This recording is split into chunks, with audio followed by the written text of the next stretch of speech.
Closing time if listening or watching on demand. From the school run to the home run, watch a new show for all of Britain. So he can say whatever he wants. A straight-talking show where all voices are heard. And, you know, when are we going to stop talking about smashing the gangs and actually do it? With the stories that matter from every part of our country. There's a bit of a crash landing there for your Chancellor. Bold, fearless and standing up for you. That's me, Martin Daubney, 3 p.m. till 6 p.m, weekdays, here only on GB News. The People's Channel, Britain's news channel. Westminster's full of talk, but out here, it's the real world. Am I allowed to talk now? No, that's it. This is where it matters, real people and real lives. That's what politics is all about. In fact, has Trump made a good start? No. Straight answers, no spin, and just a couple of pints. How many fingers have I got up? About 10. So join me for Lee Anderson's Real World every Friday at 7 p.m, only on GB News. The People's Channel, Britain's news channel. At GB News, we love to hear from you, our loyal community. So drop us a line at gbnews.com/yoursay. There you can talk to each other and also to the presenters live on air. gbnews.com/yoursay, because GB News is your channel, Britain's news channel. Join me, Nana Akwe, for an informative, interactive news programme with a difference. It's fun. No, he didn't say that, Dave. I'm so surprised. I think there's an element of truth to that. Join me from 3 p.m. every weekend, only on GB News, Britain's news channel. In the GB newsroom, we bring you the news as it happens. With our team of dedicated journalists across the UK, we're ready to keep you up to date with what's happening every half an hour, every single day. Bulletins here on GB News, the People's Channel, Britain's news channel.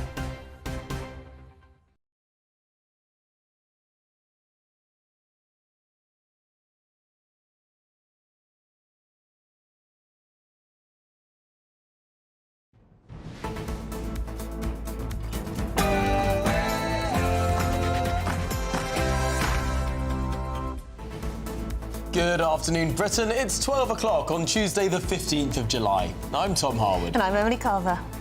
Now, nearly 1.3 million foreign nationals are claiming universal credit in Britain.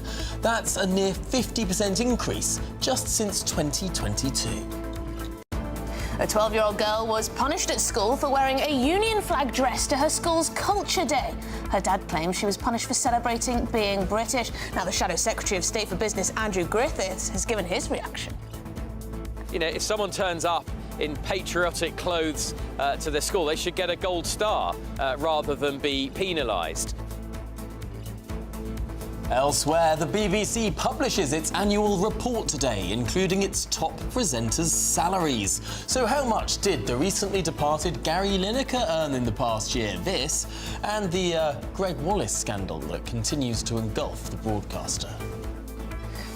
And yes, the Transport Secretary, Heidi Alexander, she says taxes will not be raised in the autumn budget for people earning an average salary. Is that a new caveat? But what does that even mean? Will Labour break another manifesto pledge?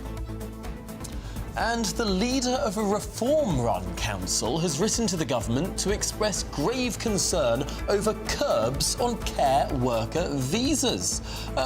But this is a curious story because hasn't Reform been campaigning for just such curbs?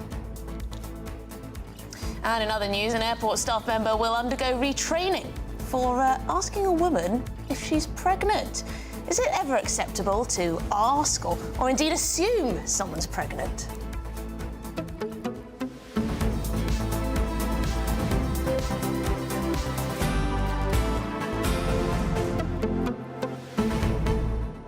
You are. Right, well, hello. How's it going? Nice to be by your side. It's been... Did you have a nice holiday? I did have a nice holiday, actually, yes. It was very quick, just Friday till Monday, early flight out, latest flight back, and here I am. And... like I've barely been gone. And were you asked, when you took your flight, whether or not you're pregnant? No, I wasn't. And I had my little fit-to-fly letter as well, but no one asked. Because there's a story in the papers today about an airline that has had to apologise and issue retraining for a staff member who had the temerity to ask a woman whether or not she was pregnant before she boarded. And I don't know if this is... it's a subject that you should always tiptoe around very clearly. And clearly people can become very offended by it. But surely an airline needs to, in some cases, ask so that they can provide the right services and care. I know, but if you're not pregnant... Oh, that's awkward. That's awkward. Are you calling me fat? Sorry, I'm just bloated today. You know, the way you respond to that. But how do you And ask? women are very, you know, sensitive about being told that they look like they're overweight or pregnant or fat or could be pregnant. But I mean, there are I just wouldn't ask, I don't think. There are rules around flying when pregnant, right? There are, I think. So I think if you're carrying twins, you're not allowed to fly past 32 weeks. If you've just got one baby in your tummy, then it's 36 weeks. So you can, you know, go pretty close to the line. But they need to have a fit-to-fly letter from your doctor or your midwife. Yeah, I think it's curious that this particular airline has had to issue a grand apology in this case. I mean, perhaps there's a delicate way to ask, but the idea that they How would you ask, Tom? You're always delicate. I have literally no idea. I'll try and put some thought into that. Are you carrying two today, miss? Or, do you know what I would do, actually? If I saw someone who I thought looked pregnant a bit further down the line, I'd make sure to ask every single woman. And so it looked like it's something that... Plausible deniability. Plausible deniability. Looked like you were just doing a checklist thing, so then the one that you suspected wouldn't feel singled out. Maybe people are too sensitive. Let us know. gbnews.com/yoursay. Have you, if you're a lady, have you ever been asked if you're pregnant? Also, men are being asked if they're pregnant in a hospital. So, you know, it's a free-for-all. Anyway, gbnews.com/yoursay. Get in touch. But it is the headlines with Sophia.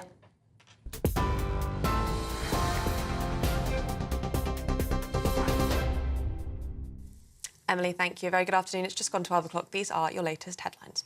Now, new figures from the Department for Work and Pensions reveal that nearly 1.3 million migrants are now claiming universal credit. That's a near 50% rise in claims since 2022, with EU nationals making up the majority, at just under 800,000.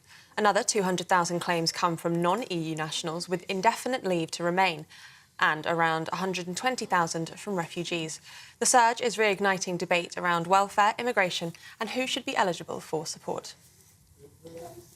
Thames Water has plunged into a £1.6 billion loss, while its debt has ballooned to almost £17 billion. It comes as pollution incidents leapt 34% and regulators have hit the firm with a record £122 million fine and rising penalties.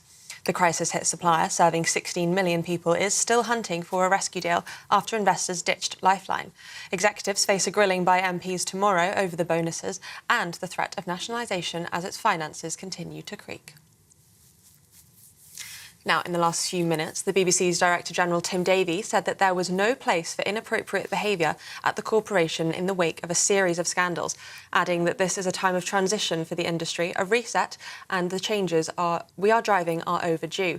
This comes, of course, as MasterChef's John Turode has confirmed that he's the subject of a racist language allegation upheld in a review into his co-host Greg Wallace's behaviour. Turode said that he has no recollection of the 2018 or 2019 incident, but is shocked and saddened and insists he would never intend offence.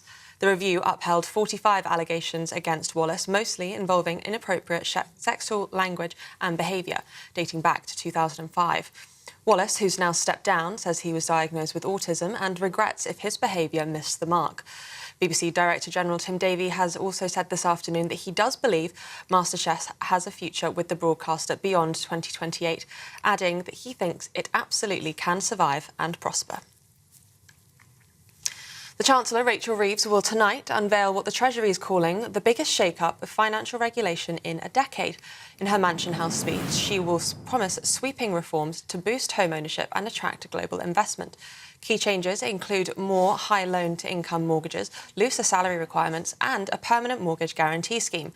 Up to 46,000 extra first-time buyers a year could benefit under these plans. Reeves says that she's building a Britain that is better off, with financial services at the heart of growth. Now, looking stateside, President Donald Trump says he's disappointed in Vladimir Putin, but insists he's not done with the Russian leader. In an interview, the US president claimed a Ukraine peace deal was close 4 times, only for Putin to launch fresh attacks, including on a nursing home. Asked how he'd stop the bloodshed, President Trump said, "We're working on it." We're very, very unhappy with him, and we're going to be doing very severe tariffs if we don't have a deal in 50 days. Tariffs at about 100%. You'd call them secondary tariffs. You know what that means. The comments come just hours after he imposed fresh sanctions on buyers of Russian exports. He's also pledged a new weapons plan for Ukraine. Now, the cost of some new electric cars will drop by up to £3,750 as the government reintroduces grants to boost EV sales. Discounts will apply to models under £37,000, with car makers able to apply from tomorrow. The scheme will run for 3 years, but critics are warning that a lack of public charging points still is putting buyers off. The government's aiming for 300,000 chargers and a full petrol and diesel ban, all by 2030. And the 2 men behind what's being described as the moronic mission to destroy the sycamore gap tree will be sentenced today. Daniel Graham and Adam Carruthers were found guilty of criminal damage to the 150-year-old landmark near to Hadrian's Wall. The tree's destruction caused outrage across the UK and beyond, having featured in the film Robin Hood, Prince of Thieves. Both men now face up to 10 years in jail and have since turned on one another since being in court. And swan upping is underway this week on the River Thames, the annual count of the mute swans population that's been a royal tradition since the 12th century. The sovereign swan markers and team are travelling upriver, weighing and measuring young cygnets and checking for injuries, often caused by discarded fishing lines. It's all part of efforts to protect these iconic birds and preserve a centuries-old tradition. And just before I hand back to Emily and Tom, while the hot weather might have ended for many, it does continue for parts of the UK, and a drought has now been declared in the West and East Midlands, according to the Environment Agency. This comes after Thames Water announced that about 1 million more people will face a hosepipe ban following one of the driest springs on record. Those are the latest GB News headlines for now. More from me in just under half an hour.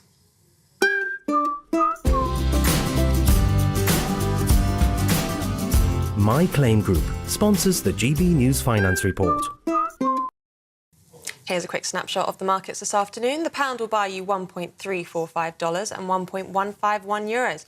The price of gold is £2,499.62 per ounce, and the FTSE 100's at 8,997 points. My Claim Group sponsors the GB News Finance Report.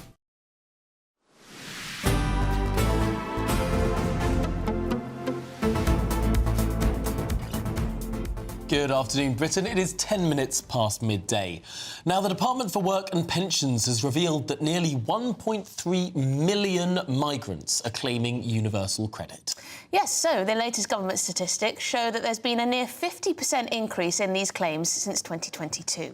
Well, this reveals most migrants receiving universal credit are, in fact, EU nationals. That's roughly just under 800,000 claims. OK, well, we're joined by Head of Campaigns at the Taxpayers Alliance, Elliot Keck. Elliot, I think it's important to speak to someone from the Taxpayers Alliance, because this is fundamentally about the British taxpayer having to cough up more and more of their hard-earned cash to essentially subsidise people who have just entered the country. Yeah, that's right. And I think it's one thing for British taxpayers to support British nationals in their time of need, but British taxpayers can't support the needy of the whole world. And I think the most alarming statistic from the data out this morning was the data on those receiving universal credit with indefinite leave to remain, because that has doubled in less than 3 years. And that's, of course, before the Boris wave has really started to be seen into the figures. All of those hundreds of thousands, millions of people that arrived in 21, 22, 23, they'll be eligible for indefinite leave to remain in the years to come. And so this data could get a lot worse before it gets better. Why are we seeing such a large number of people on universal credit when very often you hear in the media that recent arrivals have no recourse to public funds, that they have to pay a surcharge to use facilities like the NHS? How is it that people are claiming these sorts of benefits? Well, if you are given refugee status, if your asylum application is approved, you're automatically eligible for benefits. And if you have if you get indefinite leave to remain, which only takes 5 years, remember, 5 years of being on a certain type of visa will get you indefinite leave to remain. That will also make you eligible for benefits. And as we know, it's become easier to claim benefits in recent years, given particularly when we put mental health at parity with physical health, when we changed assessments to over the phone instead of in person. So all the things have combined together. I think it was Emmanuel Macron himself that said that Britain needs to sort out our benefit system to ensure it doesn't act as such a pull factor for migrants looking, for example, to cross the channel, but not just to cross the channel, of course, flying here on otherwise entirely legal work visas. And of course, we don't know how many people receiving universal credit at the moment have only just received their citizenship, for example, in this country, and therefore won't be counted in these statistics. So the problem could be even bigger than it is. So someone who's arrived a few years ago, but again, has never actually supported themselves entirely without benefits. Yeah, that's completely right. So included in the overall figures for people that were British citizens, were born as British citizens, may have ancestors going back to Britain for many generations. They are lumped in with people that, as you say, could have got citizenship in the last 2-3 months, could have got citizenship in the last 2-3 years. So I would quite like to see that data broken down as well to tell a full picture. I think it's a positive step that this data has been published. We have not had this level of granularity before, but I think there is still more to come. Yeah, it's quite astonishing, isn't it? Yeah, well, Elliot Keck, we're going to have to leave it there, but thanks indeed for explaining these astonishing figures for us. Head of campaigns at the Taxpayers Alliance there.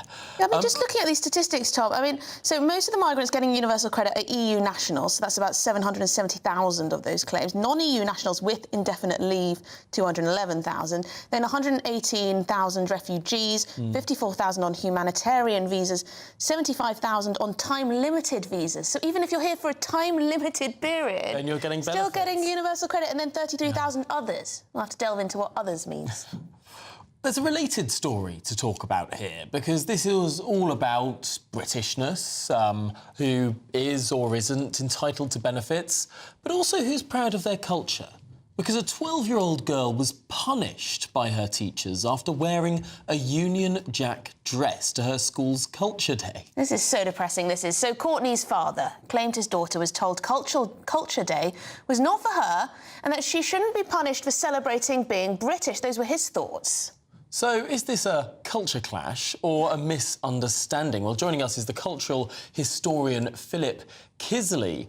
Philip, thanks for joining us. This is the most bizarre story to read about it. I mean, the school advertised a day for everyone to come in to celebrate their culture, to dress up as their culture. And yet, clearly, they didn't expect the white British kids to join in. No, well, first of all, hello to both of you. It's great to see you again.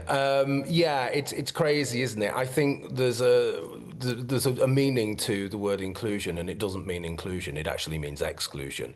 What they're really dealing with here is a zero-sum game, isn't it? It's the celebration of all other cultures at the expense of British culture. So this isn't just exclusion; it's punishment. It's also shaming as well, and gaslighting, because the 12-year-old child, it was essentially dressed like Jerry Halliwell, wasn't she, from the 90s? The 12-year-old child was told, well, you can celebrate British culture any other day. Actually, no, you can't. That's the whole problem. You're not allowed to celebrate British culture. We know what happens if you try and celebrate it in a school because of this story, but you try and celebrate it in an institution. You try and celebrate it in a university. You try and celebrate it in the mainstream media. See what kind of pushback you get. So there is a kind of this represents the broader, I mean, it's awful because it's targeting a child, but it represents a broader problem for everybody, really. But it's almost like it's telling these children that, sorry, either that British culture and heritage is in a way shameful, or that it's not interesting enough. You know, there was always that question that people on the left would, well, certain people on the left would ask people on the right, or patriotic people or whatever, what is British culture? What is English culture? As if, ha, ha, ha, gotcha, you don't know what it is. Oh, it's not fish and chips or whatever. You know what I mean? That sort of sneering kind of attitude. And I think it's both of those things, is it not? It is. It's certainly sneering. It's, you know, I mean, I don't know about you. I love St. George's Day, but I dread it online because he's Turkish, you know. That sort of thing. When Turkey didn't even bloomin' exist when he was around. Turkey didn't even exist. But, you know, not only that, there's so much other stuff going on here. It's almost, you know, we caught the school red-handed here. And the only reason they're stepping down and the only reason there's this grovelling apology is because they got caught.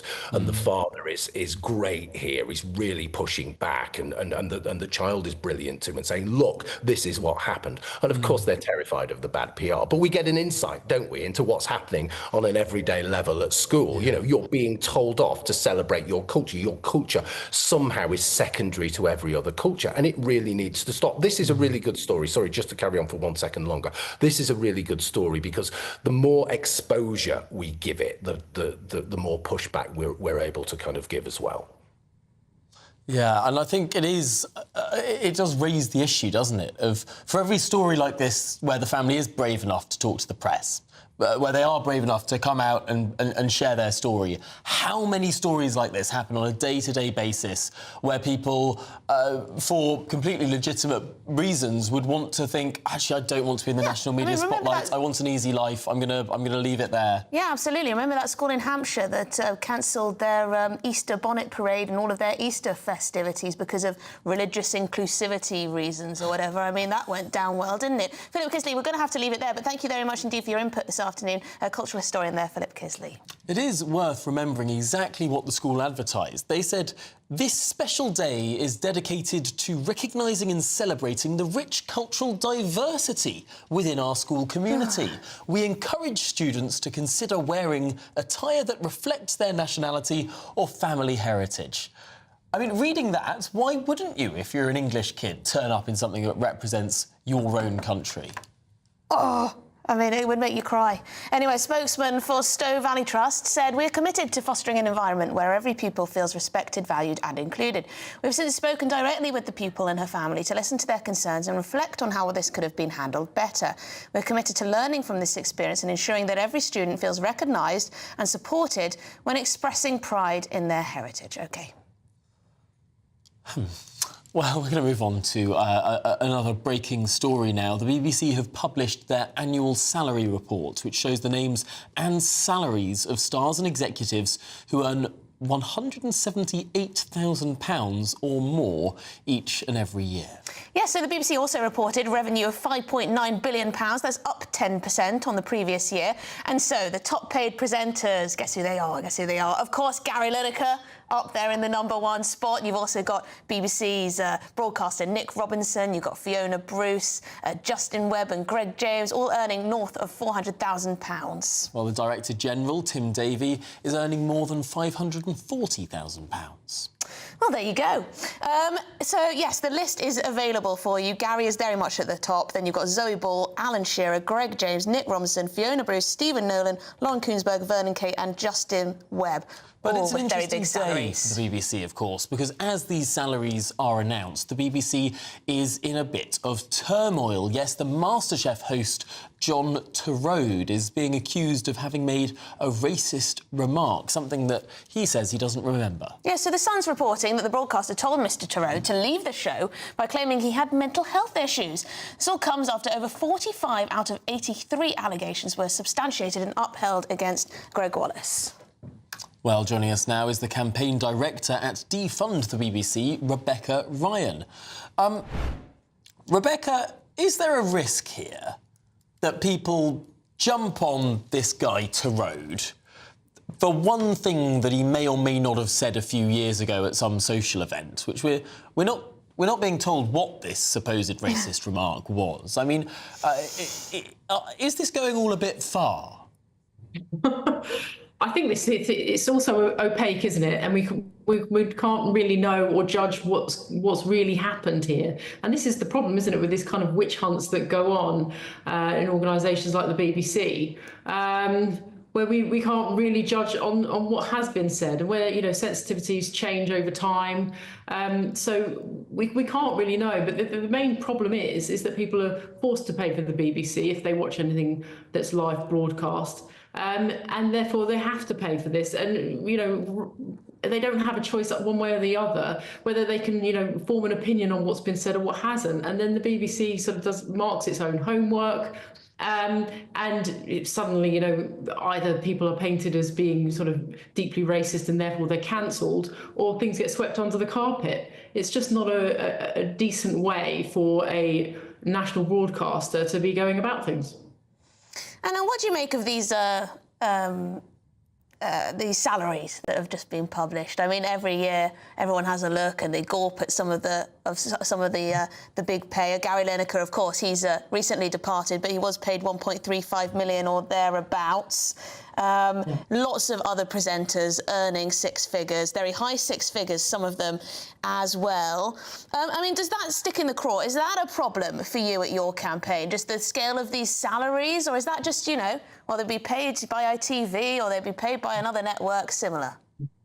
I think the main issue for Defund the BBC with these salaries, it mainly around, I mean, Gary Lineker's salary was always seen as being outrageous, particularly because he was always, you know, tweeting things that were sort of deeply political. And that, you know, really frustrated people who were forced to pay for this if they were watching, you know, Sky Sports or whatever. So that's frustrating. Obviously, he's leaving now. And therefore, it becomes less of an issue. But at the same time, people think, you know, if these salaries are actually sort of representative of what's the commercial marketplace, then fine. But the thing is, we can't know that whilst we're forced to pay via a licence fee, and therefore these reports come out. And whilst the BBC is in the midst of this sort of turmoil around these various reports, particularly around the Hamas report that came out yesterday at the same time as the Greg Wallace one, you know, so then to see these salaries come out, people are like, well, why are we paying for this? You know, it would be fine if we had a choice whether to pay for it, or if the BBC was actually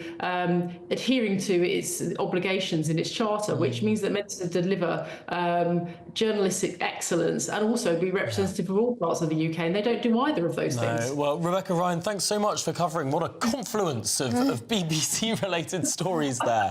Thanks for joining us. There's always a lot going on, isn't there? Well, a BBC statement has said, although the full extent of these issues were not known at the relevant time, opportunities in relation to Greg Wallace and MasterChef were missed to address this behaviour, both by the production companies running MasterChef and the BBC. We accept more could and should have been done sooner. The BBC says it apologised to everyone who has been impacted by Mr Wallace's behaviour and confirmed it has no plans to work with the presenter in future. Well, this is Good Afternoon Britain on GB News. Plenty more to come on today's programme, including the Transport Secretary Heidi Alexander. She says taxes will not be raised in the autumn budget for people earning an average salary. But are you on an average salary, and what does that count as? Yeah, interesting. But after the break, the leader of a reform-run county council has written to the government to express grave concern over curbs on care worker visas. Now, this is a curious one because, of course, reform does tend to campaign on reducing immigration. We'll get into it.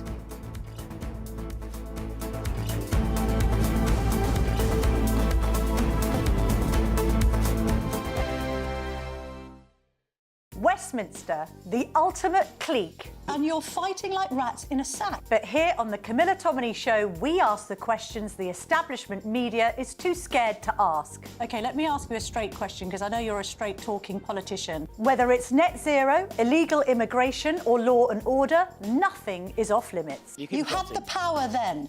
Yeah, as I and now you've lost it. That's the Camilla Tominey Show, a politics show that's fearless. But no, let me finish my question if you don't mind, because it is my show. Sundays at 9:30, only on GB News, the People's Channel, Britain's news channel.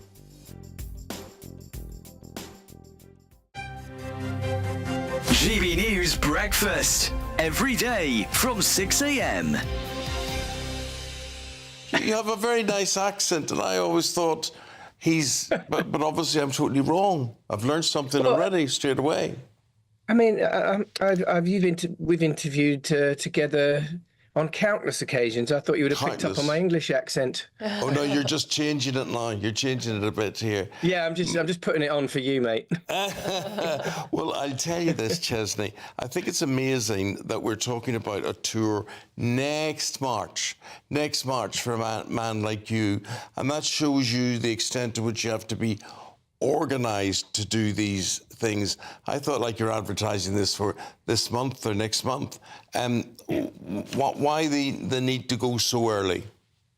Oh no, it's just to give people plenty of advance notice. You know, these days life comes up very fast, doesn't it? So I'm always touring, Eamon. I've actually got some headline shows coming up next week. I'm in Cardiff and Southampton, but we've just announced this headline tour for next year. So I thought I'd get it out there and let people know in advance. You know.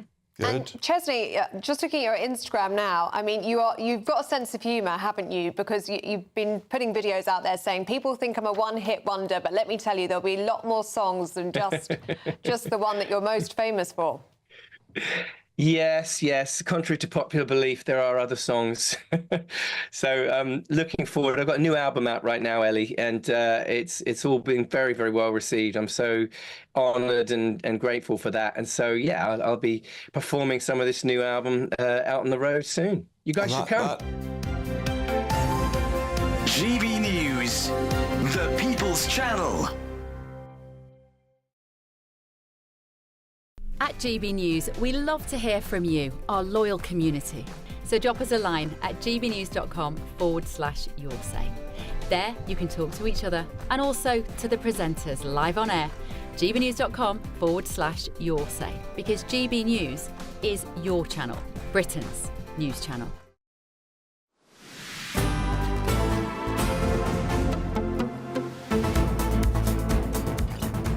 Good afternoon, Britain. It's 28 minutes past midday. Now, here's a very curious story for you. The newly elected Reform Party leader of Kent County Council has written to the Home Secretary, Yvette Cooper, but she's not demanding tighter rules on migration, as you might expect. No, she's demanding looser rules on social care visas. Yeah, so they say about 20 to 25% of the county's social care workforce are from overseas and able to work via licensed sponsorships from employers. But clearly, she's got concerns that there aren't enough. Well, joining us now is the Conservative councillor on North Yorkshire Council, Tom Jones. Tom, the complaint from this council leader seems to be that the government is clamping down on these visas too quickly, with not enough time for social care settings to prepare, and she's worried that there will be a lack of social care workers in Kent. It does seem curious, however, that this is a Reform Party politician making these representations to the Home Secretary. It's absolutely crazy, isn't it? It makes you wonder, do Reform actually know why people vote Reform? Because here, I think we really have a kind of wolf in sheep's clothing. Actually, the rules that the leader, Lyndon Kankaran, I think is her name, is writing against, are simply requiring social care firms to hire British nationals or extend the visas of overseas workers already in the country, instead of looking at bringing in workers from abroad. Now, that is a policy that is, has massive support amongst the British people, and is very clearly a way to get immigration way, way, way down and improve the quality of immigration. And it's absolutely baffling that Reform are standing against this. Yeah, I mean, the government have said, the spokesperson anyway, have said that there's been a lot of abuse and exploitation of these routes. There certainly has. There was a time not too long ago that a huge number of dependents as well, and of course on low salaries which social care workers receive, you don't always cover all your expenses, do you? And there needs to be benefits and things to top things up, and for your dependents as well. But she's also spoken about, to be fair to this councillor, she's also spoken about the changes to national insurance and how that has been a real kicker, a bit of a killer for these care homes and the like. Yeah, that is true, and that is going to be a problem. But there is an alternative solution, which is simply that we pay social care workers actually what the market demands. We have a care sector in this country that is completely hooked and completely reliant on exploiting imported labour from abroad, from increasingly third world countries. There are increasingly third world business practices There are a lot of abuse in the system, not just of people coming in. Tom, and sorry, is this not just Reform discovering what your party, the Conservative Party, discovered, and indeed what the Labour Party discovered? Whenever you're in a position of power, you know, all of these parties consistently tell the electorate, we're going to get down immigration. And then when they get into a position of authority, they're faced with a choice. Either taxes have to go up to fund public sector wages or anything else, or they can turn the migration tap on and keep that flow going a little bit faster and a little bit thicker. I mean, it does just look like the Reform Party in this instance has stumbled upon the same difficult lesson that the Conservative Party found. Well, that's quite possible. But of course, you know, my argument would be as a Conservative councillor is that we had quite a rounded policy offering, whereas Reform have got one policy and they have got one reason that people really vote for them, which is a very coherent and clear and consistent message on immigration, which this is completely diametrically opposed to. People do not vote for Reform for their ideas on social care, on the taxation system, because they haven't really got any formal policy offering on this. Well, they might do. There are some generous policies on tax, certainly coming from the Reform Party too. Tom Jones, we'll have to leave it there, but really appreciate your time this afternoon. Conservative councillor for North Yorkshire Council. Yes, the leader of Kent Council, Lyndon Kemkaran, said the changes, including an imminent end to the specific visa route for care workers, could have a significant impact on local care homes. Adding on X, we've been badly served by this god-awful government at just 21 days' notice. Well, in other news now, it's been revealed that thousands of Afghans are being relocated to the United Kingdom as part of an £850 million asylum scheme. Yeah, so this is just breaking. It was set up after a leak of personal data of those who supported British forces in Afghanistan. Now, we are just waiting here for a statement in the House of Commons on this very issue from John Healey, the Defence Minister. It's important to note that this was covered by a super injunction up until now. We haven't been allowed to report this specific issue. But what happened was a British Marine sent an email years ago that included, by accident, a spreadsheet. And that spreadsheet included the names of around 25,000 Afghans who had applied for asylum in the United Kingdom, but were yet to be granted it. Now, with this data leak, obviously these people have a case to the British government that they would be under threat of reprisal from the Taliban, from the Afghan government, as these names became public, those people that had applied for asylum. The British government faced a quandary in responding to that, and they've decided the best thing to do is to offer asylum to every single person on that list. So apparently it could be nearly 24,000 Afghans. Projection that this could cost the British taxpayer up to £6 billion at a time where Rachel Reeves is due to set out how she's going to improve the economy a little later. Might risk making that financial black hole a little larger. But anyway, yes, 24,000 up to resettled in this country because of this mistake that was made. I mean, it does seem like a pretty terrible mistake that was made. And you do have to feel for the people that were on this list who live in a country that is governed by a despotic Islamist regime. Clearly, these people became under threat by thanks to an error that a British service personnel put in an email. But can asylum to this country constantly be the tool that we use? I'm sorry, but who's going to actually deal with this? It's going to be local communities. It's going to be local councils. It's going to be the British taxpayer who've done nothing wrong, at all, who are going to have to cough up for this. So we'll wait to hear the detail, of course, in the statement in the House of Commons, but that is the breaking news, and it is pretty massive breaking news to bring you this afternoon. Absolutely. We are expecting John Healey to make a statement in the House of Commons just in short order. But, of course, this is going to be a massive, massive issue, not just for the Defence Secretary, but also for the Chancellor of the Exchequer, who, let's not forget, has recently had to find new tax rises to fill more than £5 billion of disability benefit spending that the government U-turned on, around £1 billion of winter fuel allowance spending that the government U-turned on. And now, if there are indeed going to be 24,000 more Afghan asylum seekers coming to the United Kingdom, being provided with housing, being provided with a daily living allowance, food, clothing, mobile phones, all the things that refugees can be offered when they come to the United Kingdom, that could be a significant cost to the British taxpayer. This is a very serious story indeed. It is a very serious story, and it seems like the numbers, you want to listen out to the numbers because they seem to be have changed. So the number expected originally was to be nearly 43,000 people. Apparently, John Healey, according to reports, will speak today and say that it could be just 6,900 Afghans who will be brought to Britain as a direct result of this breach under this scheme that's set up to deal with the fallout. So we want to listen out for what that number actually will be. And it may grow, of course.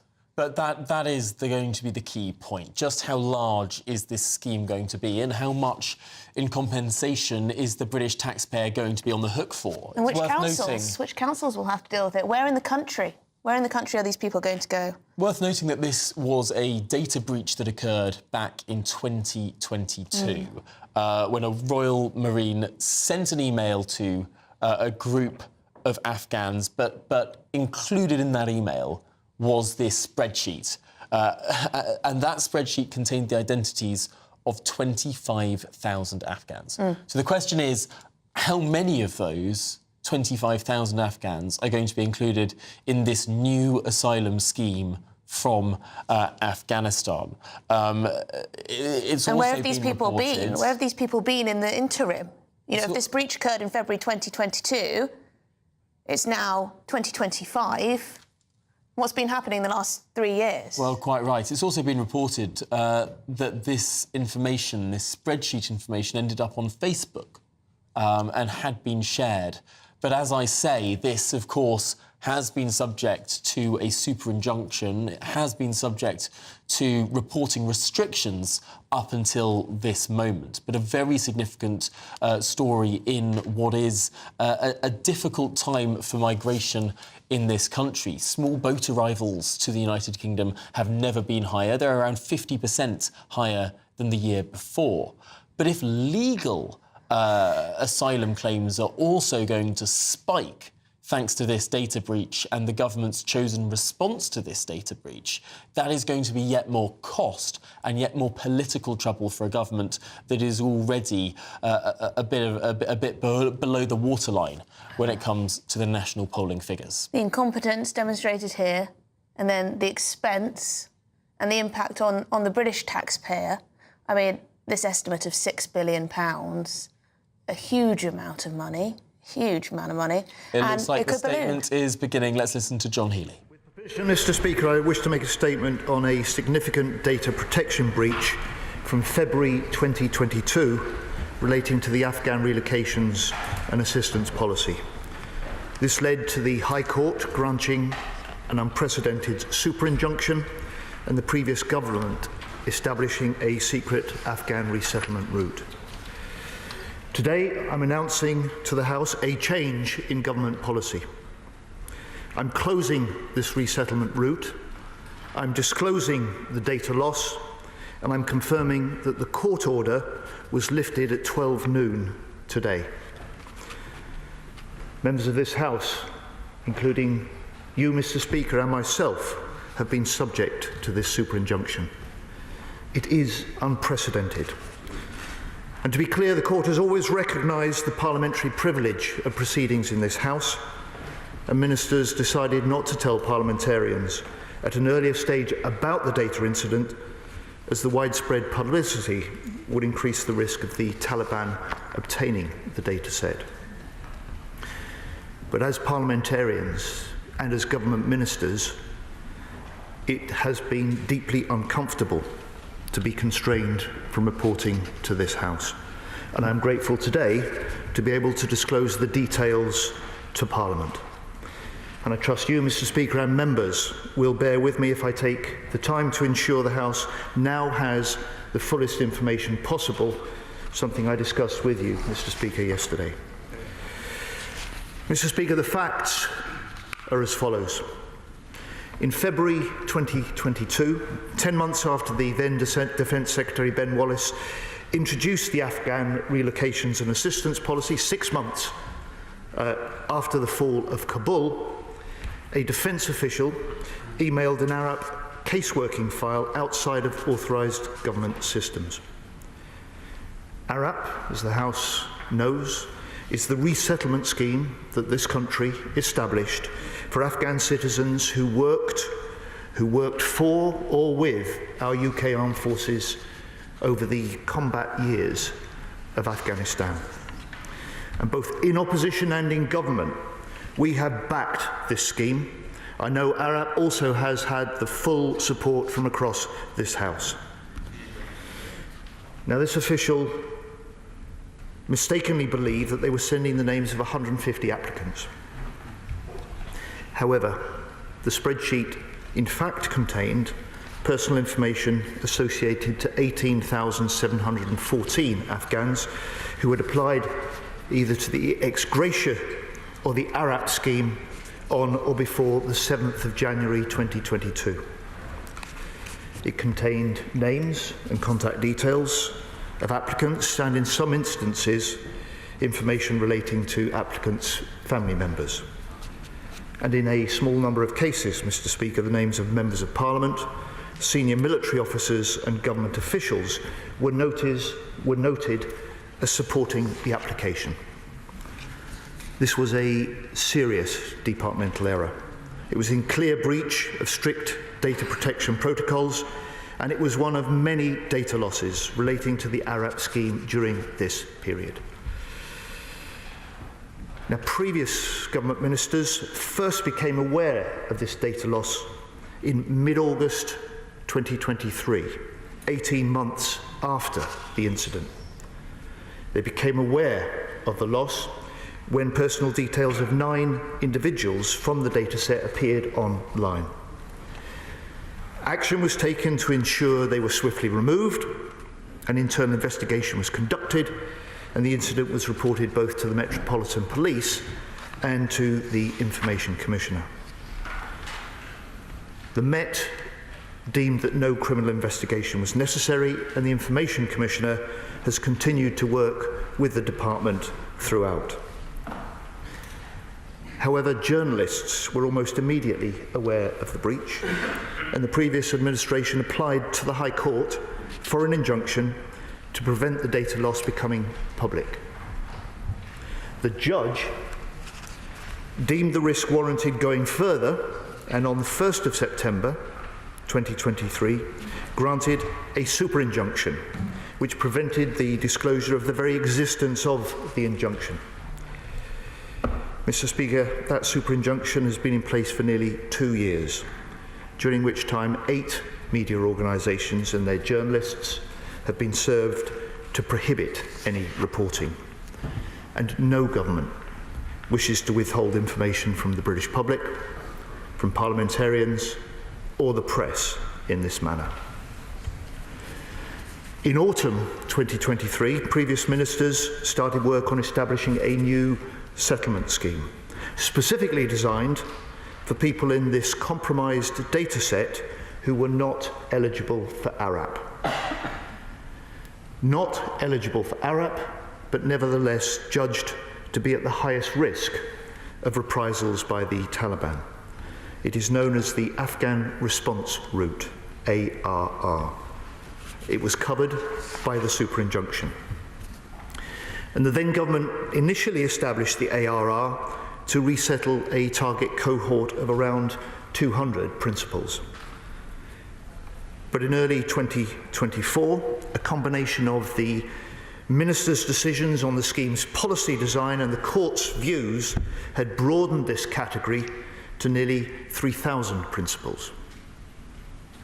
I want to provide assurance, Mr. Speaker, both to the House and to the British public, that that all individuals relocated under the Afghan response route, ARAP, or the Home Office's ACRS scheme undergo strict national security checks before being able to enter our country.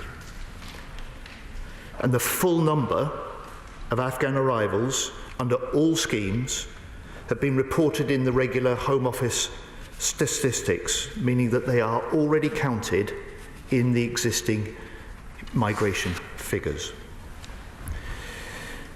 Now, as Shadow Defence Secretary, I was initially briefed on the ARR by James Heappey, the former Armed Forces Minister, on the 12th of December 2023, and issued with the super injunction at the start of that meeting. Other members of the present Cabinet were only informed of the evidence of the data breach, the operation of the ARR, and the existence of the super injunction on taking office after the general election. By this time, the ARR scheme was fully established and in operation. By this time, it was nearly 2.5 years since the data loss. I have felt deeply concerned about the lack of transparency to Parliament and to the public. I felt it only right to assess the decision-making criteria for the ARR. So we began, straight away, to take a hard look at the policy complexities, the costs, the risks, the court hearings, and the range of Afghan relocation schemes that the previous government was running. Cabinet colleagues endorsed the need for new insights into the scheme in autumn last year while the scheme kept running, and in December 2024 I announced the streamlining of the range of government schemes that we inherited into the Afghan resettlement programme to better establish value for money, establish a single set of time-limited entitlements, and support to get the Afghan families resettled. And I would like to thank, on behalf of the House, Mr. Speaker, our colleagues in local government, without whom this unified resettlement programme would simply not be possible. And then at the beginning of this year, I commissioned Paul Rimmer, a senior former civil servant, an ex-deputy director of the Chief of Defence Intelligence, to conduct an independent review. This review was concluded and reported to ministers last month. Today, I'm releasing a public version of Rimmer's review, and I'm placing a copy of that in the Library of the House. I'm very grateful to him for his work. Mr. Speaker, despite brutal human rights abuses in Afghanistan, the Rimmer review notes the passage of time, nearly 4 years since the fall of Kabul, and concludes, first, and I quote, "There is little evidence of intent by the Taliban to conduct a campaign of retribution against former officials. Second, those who pose a challenge to the Taliban rule now are at greater risk of a reaction from the regime. Three, the wealth of data inherited from the former government by the Taliban would already enable them to target individuals if they wish to do so. Which means, fourthly, he concludes, and I quote, "It is highly unlikely that merely being on the spreadsheet would be the piece of information enabling or prompting the Taliban to act." However, Rimmer is clear. He stresses the uncertainty in any judgments, and he does not rule out any risk.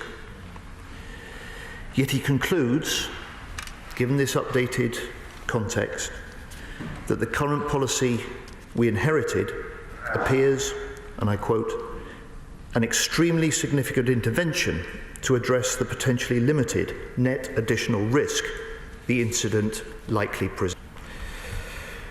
Mr. Speaker, the Rimmer review is a very significant but not the sole element in the government's decision to change policy.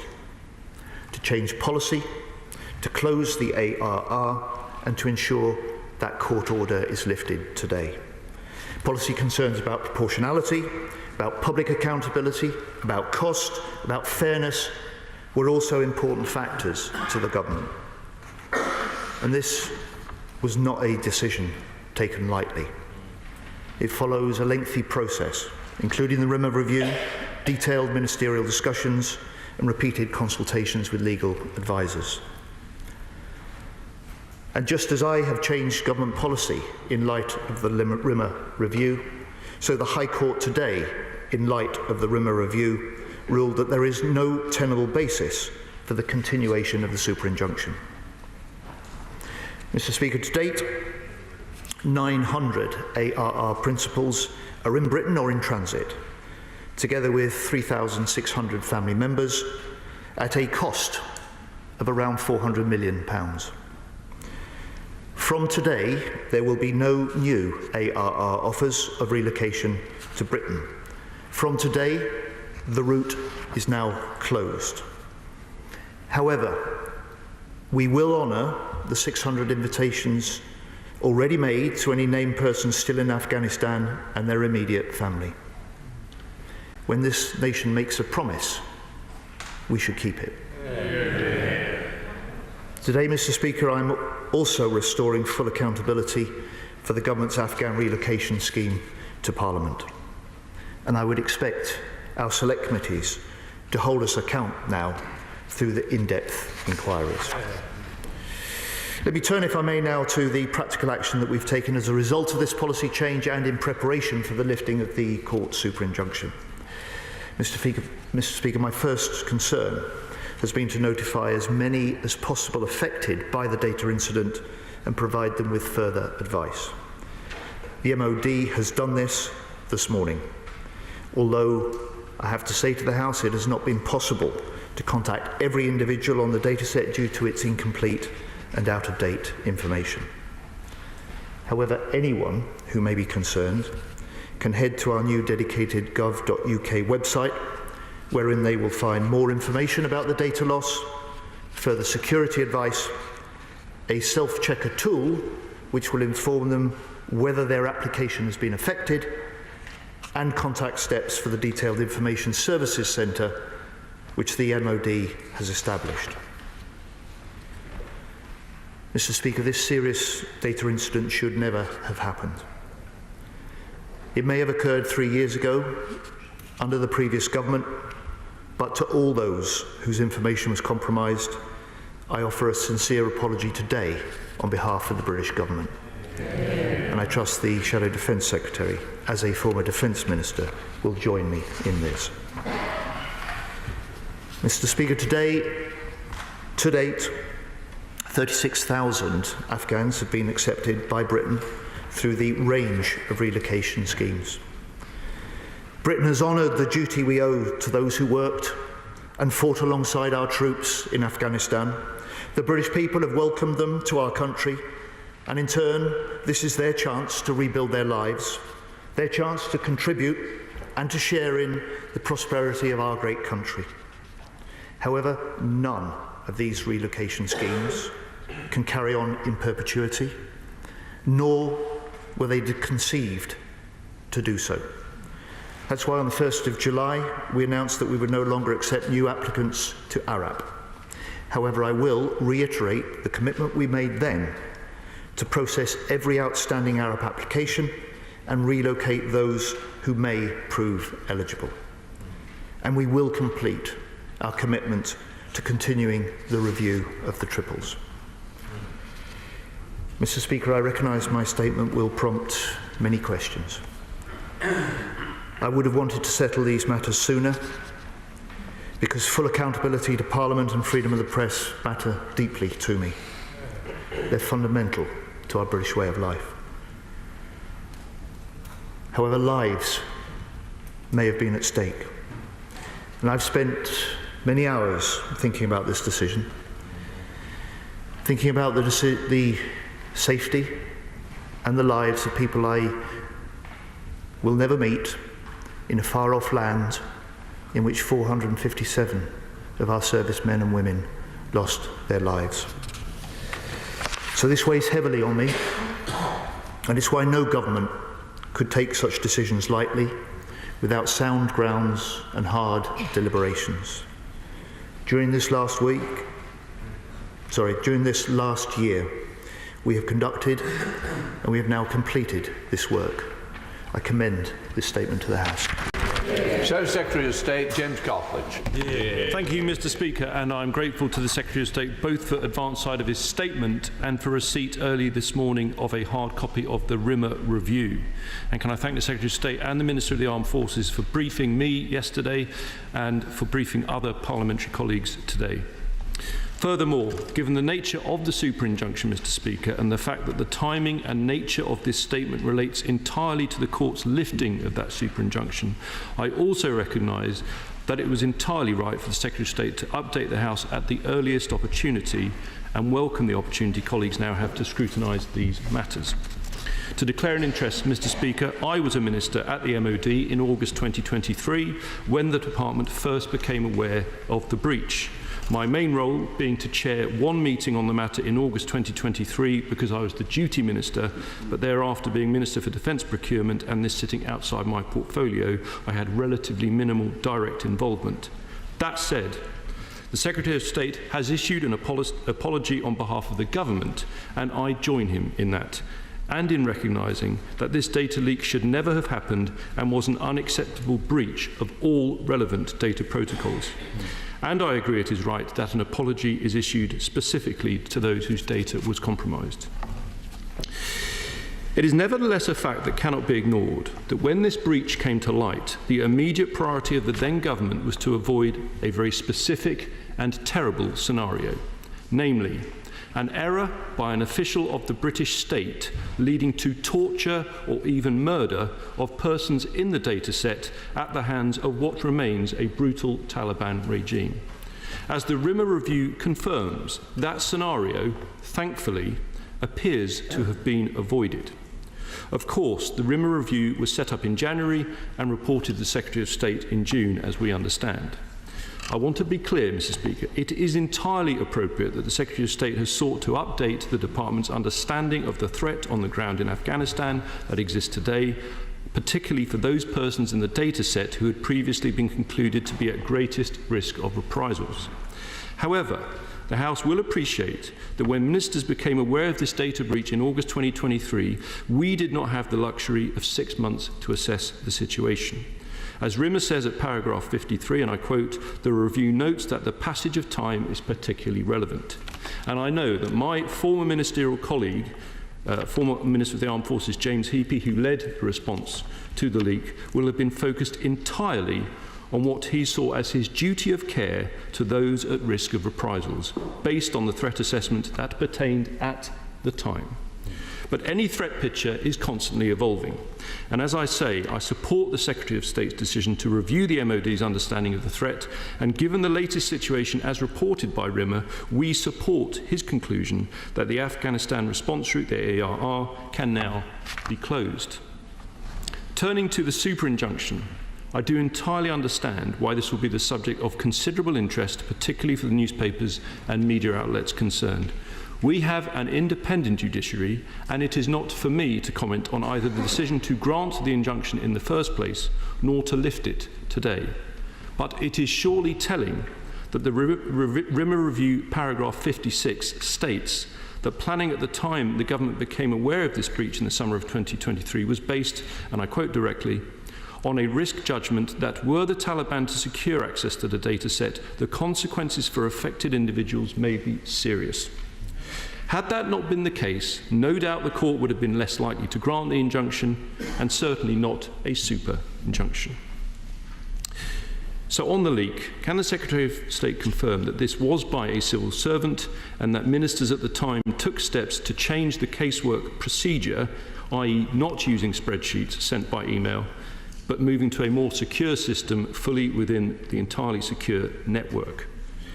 And can he confirm that although the data set was circa 18,000, only a relatively small portion of that data set was identified as being at high risk of reprisals, and only a small number have been settled here, which is why, as he stated today, the cost is around £400 million, not the figure of £7 billion that is being reported elsewhere?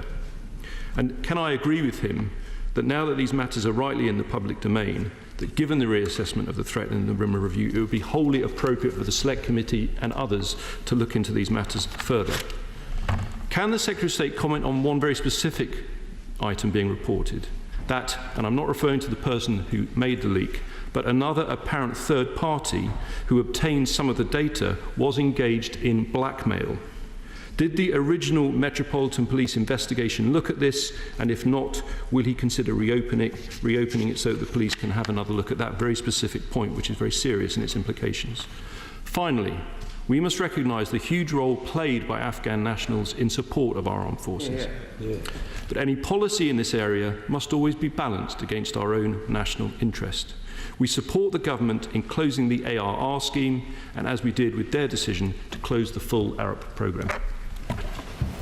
Secretary of State. Mr. Speaker, can I welcome the tone in which the Shadow Defence Secretary has responded? Can I welcome him joining me in the apology on behalf of the British Government to those whose data has been compromised? And can I welcome also his acceptance that he put it's entirely appropriate for the Defence Secretary now, as part of a new government, to look to up-to-date the Department's assessment of the threat. And I am very pleased, and the House will have noted, that he supports Rimmer's conclusions and my policy judgments that the government has announced today. He is right. Rimmer, in simple terms, gives us a revised, up-to-date assessment of the risk, and in particular the risk of those individuals whose data may be on that spreadsheet. And he does confirm, highly unlikely, that their name on the data set increases the risk of them being targeted. Mr. Speaker, he asked me 3 or 4 specific questions. He asked about the official. It was a defence official. I can't account for the improvements in data handling that the previous ministers might have taken. What I can say, when I did his job in that period of opposition, was that this data leak was just one of many from the Afghan schemes at the time. And what I can say is that since the election in this last year, we as a government have appointed a new Chief Information Officer. We have installed new software to securely share data, and we have also completed a comprehensive review of the legacy Afghan data on the casework system. On the question of the £7 billion, Mr. Speaker, which I think he may have picked up from court papers, this was a previous estimate. It is not related simply to the Afghan recovery route. It is an estimate of the total cost of all government Afghan schemes for the entire period in which they may operate. And the significance of the decision that I've announced today means that that cost to the taxpayer as a result of the policy decisions we've taken today, compared to simply continuing the policy and schemes we'd inherited, means that the taxpayer will pay 1.2 billion less over this period. It means that around 9,500 fewer Afghans will come to this country, and above all, it means that we have restored proper accountability in this House and proper freedom of the media.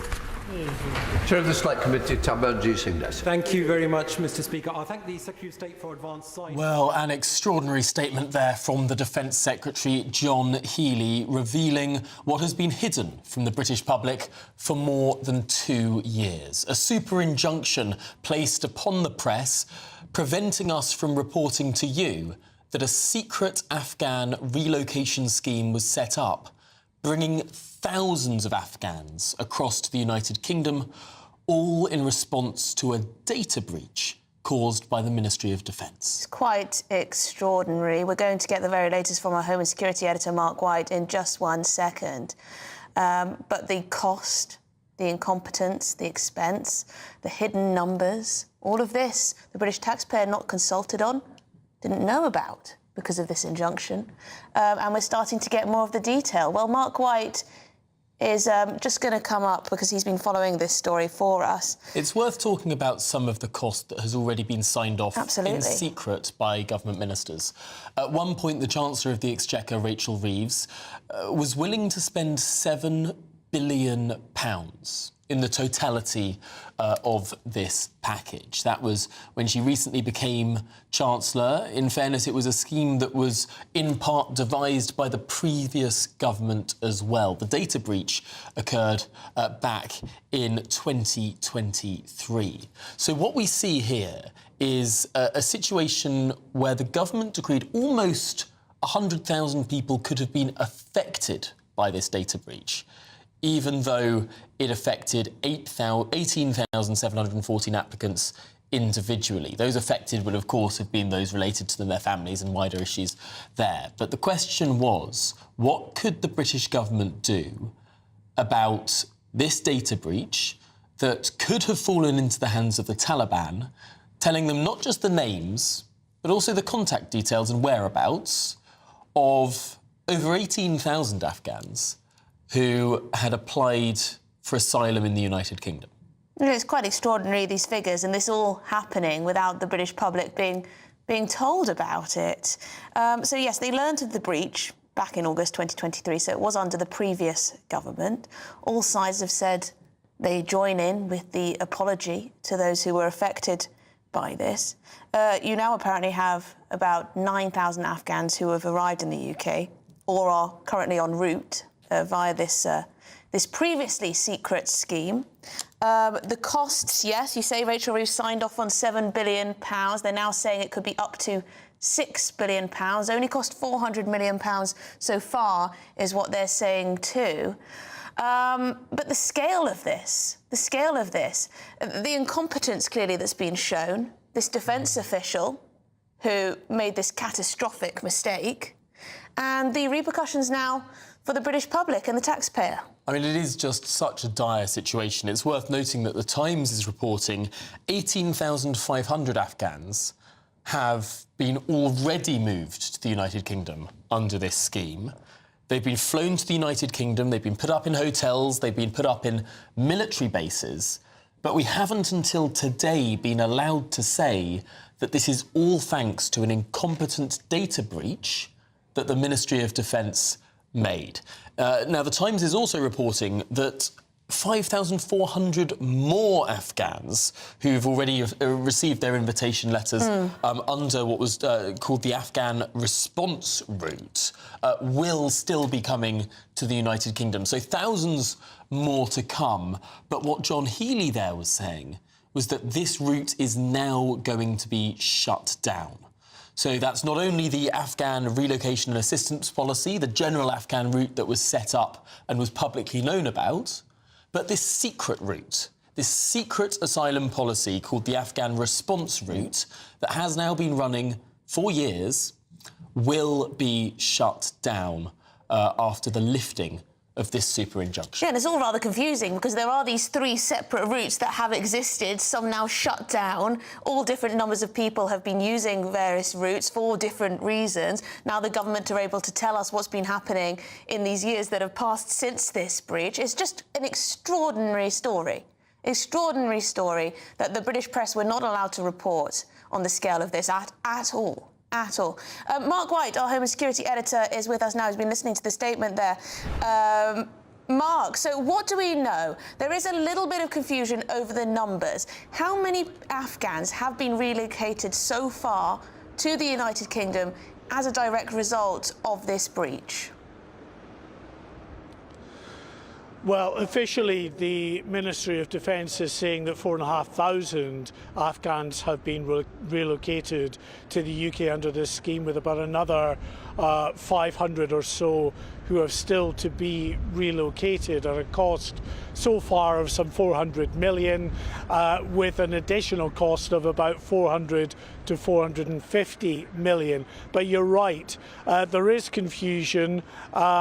And I think that needs to be clarified by the Ministry of Defence as a matter of urgency, because there are these figures suggesting that tens of thousands, perhaps 18,000 or so, may already have been relocated to the UK. Now, that might be explained, and I'm only guessing because of the lack of detail, it's difficult to do any more than this. It might be that they are suggesting that 4,500 people who are the sort of main participants of the scheme, i.e. the individuals who may have worked for the UK government at that given time, have been brought across, but it might also be that their family members account for the extra thousands who come across. As I say, I'm only guessing, I don't really know. It's clearly been a very difficult position that the British government has found itself in through the careless actions of an official in emailing out that information with the spreadsheet of those 19,000 individuals who'd worked for the UK military and UK interests across in Afghanistan during that period from 2001 to 2021, when the UK government, of course, then pulled out its troops from Afghanistan after the Taliban retook control of that country. The government will argue that it had to have this super injunction, that it had to have a period in which the strictest confidentiality was abided by in order to get those individuals whose lives they deemed at risk at that time out of Afghanistan. That super injunction, of course, could not hold, according to the High Court judge who had ruled that that injunction should now be lifted, given the passage of time. And we are where we are. The government clearly very embarrassed by this, a situation that they find themselves in, a lot of money that has been spent, and thousands of people who have had to be relocated to the UK as a result. I mean, this does raise a huge number of questions, not just on the secrecy of government, on what the people are told, what their taxes are being spent on, and what even Parliament is able to know about the operations of government, but also about the professionalism of our armed forces, which we often describe as the best in the world, but clearly, in this particular case, committed a catastrophic error.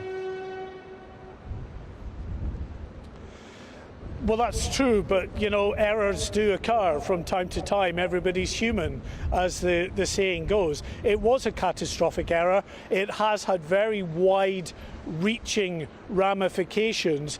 In terms of the secrecy, well, you know, I can have some sympathy with the Ministry of Defence and the British government feeling that there had to be this secrecy around the relocation of these individuals who were deemed as clearly very high-risk individuals in terms of what they thought the risk from the new Taliban regime in Afghanistan might be towards them if they found out. Clearly, they have now recalculated and decided that they believe the Afghan government now has all of the information contained on that spreadsheet anyway, and the recalculation suggests that those individuals still remaining on that spreadsheet are less likely to be the victim of reprisals from this regime.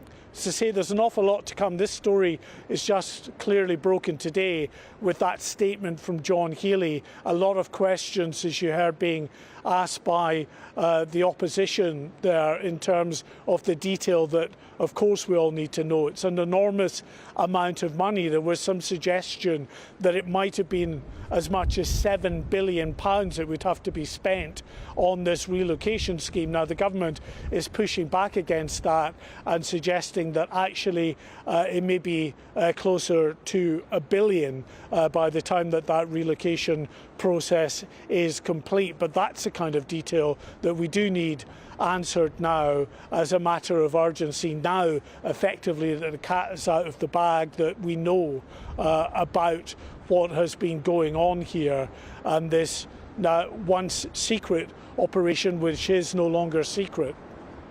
Mark, I mean, Afghanistan, incredibly dangerous country, very different cultural norms to this one. How will the government have been going about vetting, making sure that people aren't exploiting this route, making sure that there aren't risks to the security of British people?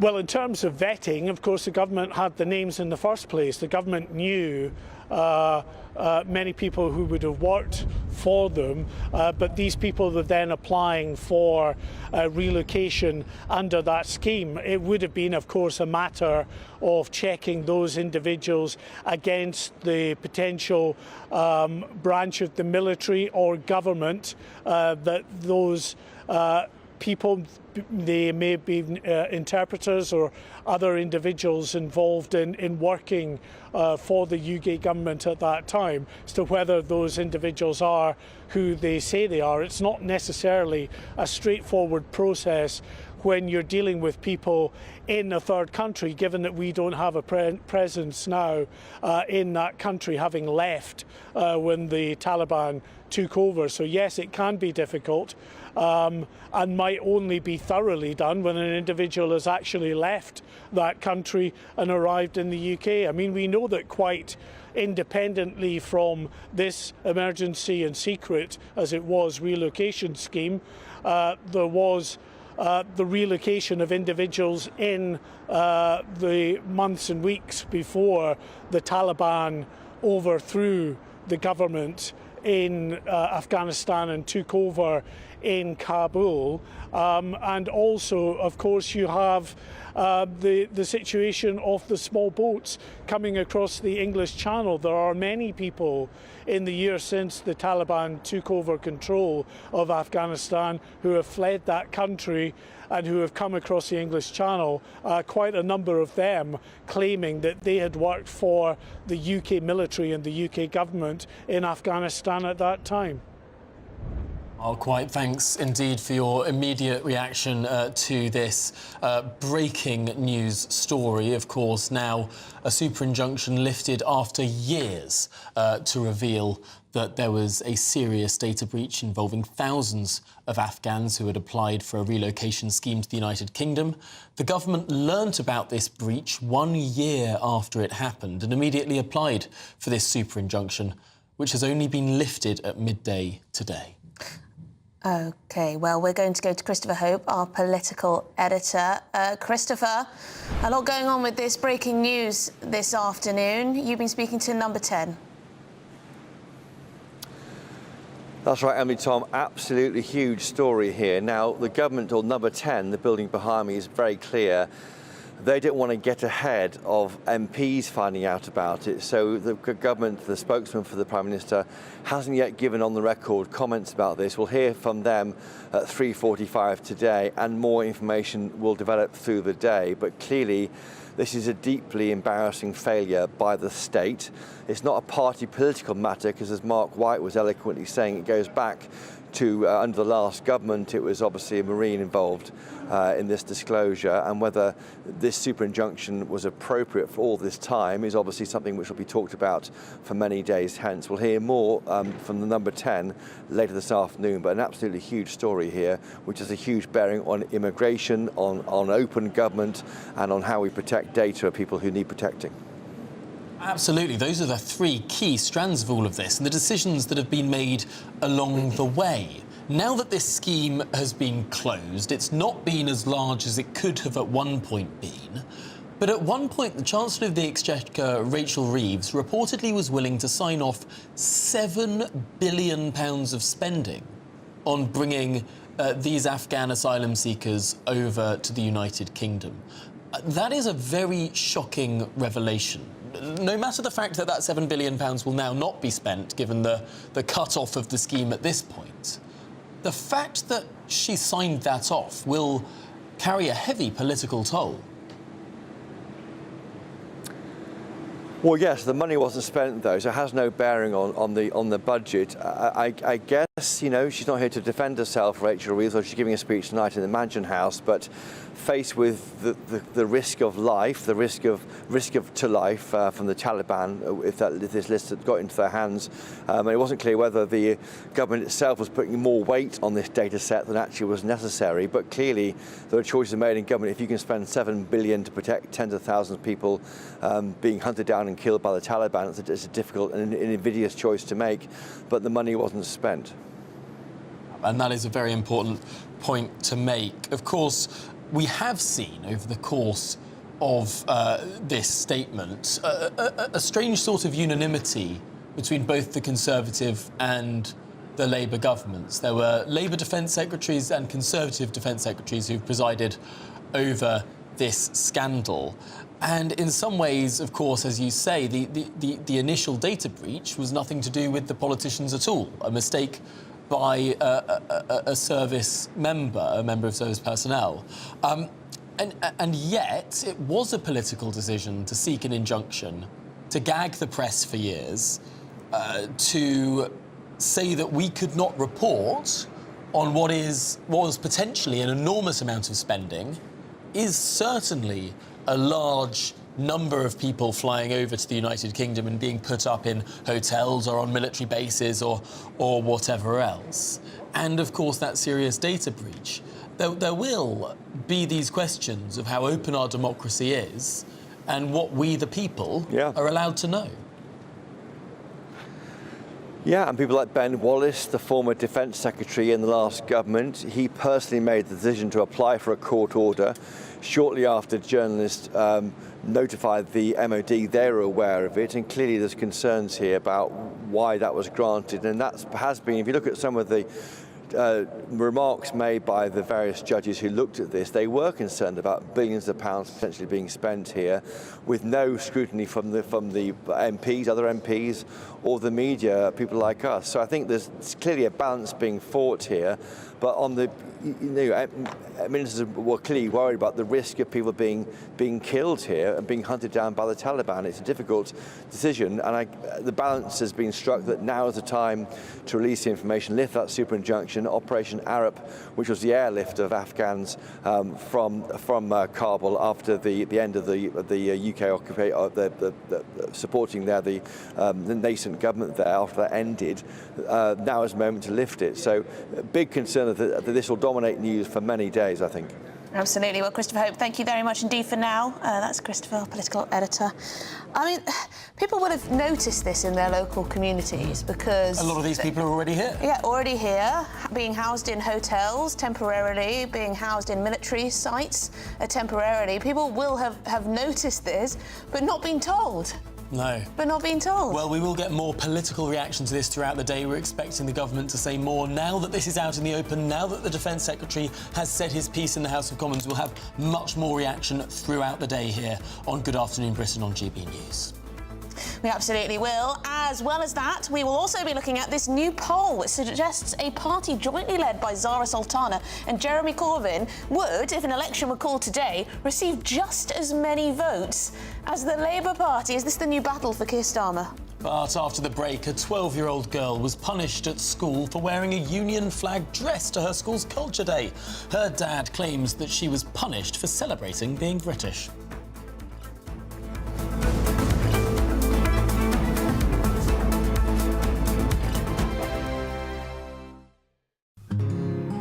This is our country, and we think it's amazing. From high tea to the high street, we love it all. Even the rain, we like that too. There's nowhere else we'd rather be. That's why we're here to be the fearless champion of Britain, its voices and its values. Because we are GB News, the People's Channel, Britain's news channel. GB News Breakfast, every day from 6 a.m. Well, in the past few minutes, Meghan Markle has paid a sweet tribute to Princess Lilibet as she turns 4 today. It comes just a day after the Duchess of Sussex said she'd love to go into business with her daughter in the future. Well, that's all it is, another money-making effort there. That's to make up for nobody buying her jam. I mean, do you really care if you see a picture of her kid or not? You do, that's it. I'd like to see her face, to be honest. I don't.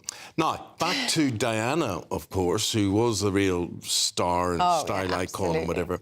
And one day I can remember I complimented her on her outfit that she was wearing, and it was the same colour as the outfit you were wearing yesterday. Bottle green? No. RUC green, Royal Ulster Constabulary green. As she pointed out to me, she said, yes, RUC green, what do you think? And then she went into a whole, literally sob story. She started crying about a bomb explosion that had been in Northern Ireland or whatever. She was very, very close, very connected with all of that. But yeah, so... And knowledgeable as well, by the sound of things. She was very knowledgeable, yeah. And then she went on to talk about William and Harry going to school and how that upset her, and they went to boarding school or whatever it is. So we talked about all those things. And I forgot why I was going to tell you that story, but there was some reason. But she was... it was the same colour as what you were wearing yesterday, anyway, the green. And she was so lovely by the sounds of things. She was film star status. I mean, you just saw her in a room and you would go... Wow. She's special, yeah, she's special. And I think whoever that was speaking in that report there saying, one of the designers, I think it was the designer of the wedding dress, saying it was just clothes or just a dress, but then Diana wore it and then it was something special. And it became part of history. And that's exactly what happened. GB News, the People's Channel. You want to know what's really going on in the corridors of power? Labour don't know what to do with you half the time, and that makes you quite lethal in the chamber. Get behind the headlines with Chopper's Political Podcast. Join me, Christopher Hope, as I sit down with the great and the good of British politics. We'll see where this ruling takes us. These are the stories shaping our nation. Chopper's Political Podcast, available now on all platforms. Listen in and stay ahead.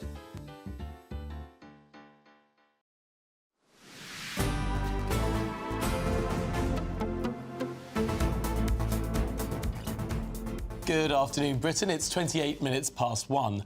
Now, a 12-year-old girl was punished by her teachers after wearing a Union Jack dress to her school's Culture Day. Yes, and her father is not best pleased. He claims his daughter was told Culture Day was not for her, and he also says that she shouldn't be punished for celebrating being British. So, is this a culture clash or a misunderstanding? Are schools becoming anti-British? Yes, well, we're joined by former head teacher Chris McGovern and current head teacher at LVS Ascot School, Christine Cunniff. OK, let's start with you, Chris. Are British schools anti-British? Is this a one-off? It's not a one-off. It's been anti-British for a while. Look, I was involved in writing 3 versions of the national curriculum. The latest one did with Michael Gove.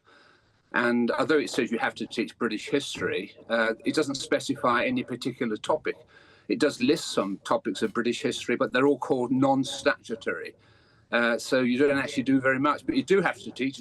It's an obligation to teach either West African history or Islamic history. So British culture in the curriculum is actually downgraded. So, yeah, unfortunately, schools are infected by this cancer of... Hang on, sorry, sorry, just to butt in there, just to get that straight. So West African history was obligatory in the curriculum, but parts of British history were not. Can you just... Well, not a was there, Emily, it's an is. This is the current national curriculum. If you look at the Key Stage 2, you are required to teach non-British history. There's a choice of West African or Islamic or Central American, but you do not have to teach World War I or World War II.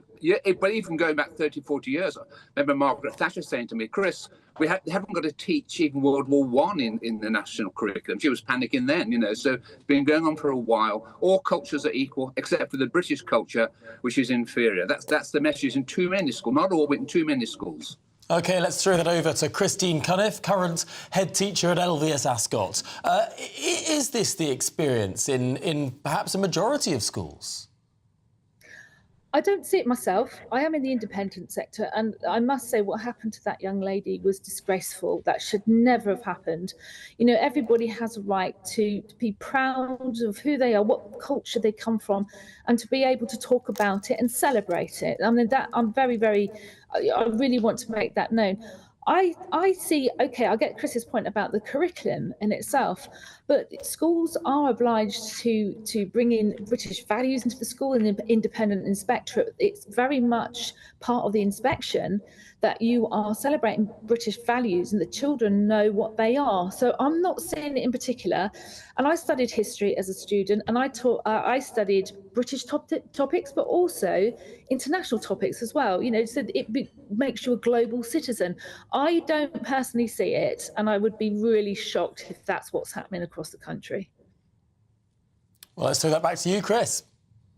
Yeah, I mean, in some independent schools, they do a very good job. But unfortunately, we saw that example, but it's not unique. Schools on the whole, they're trying to do a good job. They're trying to be kind. So when they talk about British values, what they mean is diversity, equality, and inclusion. The term British values is used as a reason for downgrading British culture and British history. You only have to go out on the streets with your cameraman and ask children to name a couple of battles in World War II or World War I. They won't know them.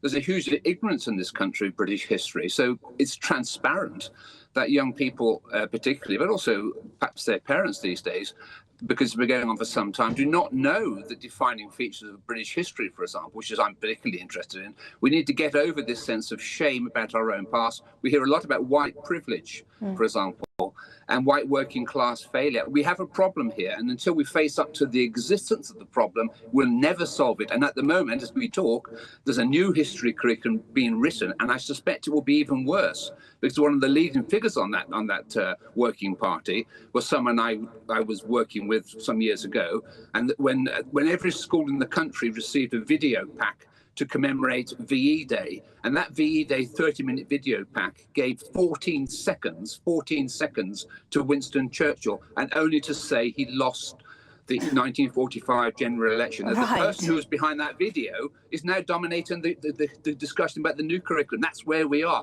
We have to face up to there's a problem. Don't turn our eyes away from it.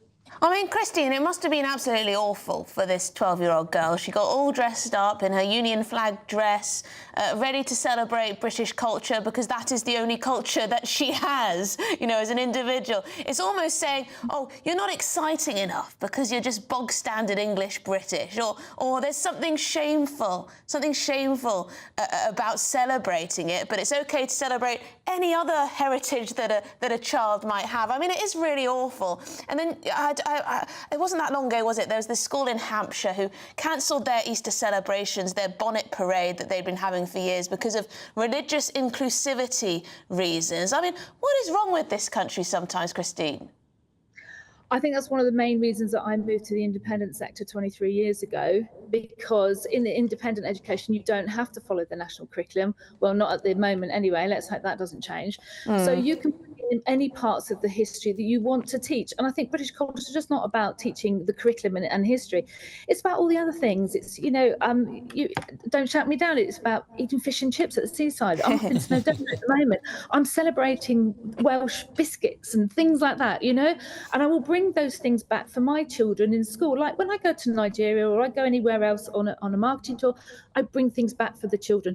And I am proud to be British, and I'm the first one to wave a flag. And in the Silver Jubilee, when I was a little girl, I dressed up as the Queen, and I paraded all around my school, and I do it again tomorrow. Fantastic stuff. Well, Christine Cunliffe and Chris McGovern, thanks indeed for discussing what it is to be British in a modern educational environment. Fascinating. She wanted to talk about our traditions, drinking tea, our love of talking about the weather, the royal family, kings and queens, castles and writers. No, you're wearing a Union flag. We're not interested in your speech today. But, you know, there's going to be always some kind of bore who says, well, tea comes from India, the castles were brought by the Normans. What else was on that list? But here's the thing. You can go to any country around the world and dissect their culture and find that, yes, it will come as a mix of all sorts of other things. That's not unique to Britain. That's every single culture around the world. I mean, I know France has its issues with integration and everything, and of course, huge issues, but fundamentally they are proud of being French.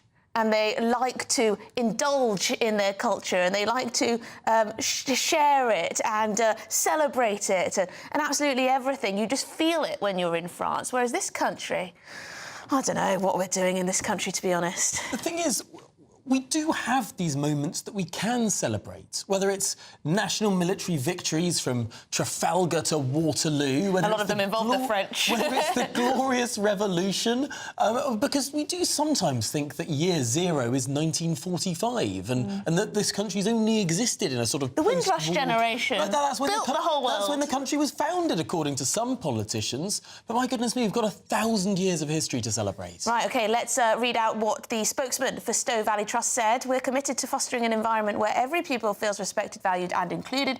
We have since spoken directly with the pupil and her family to listen to their concerns and reflect on how this could have been handled better.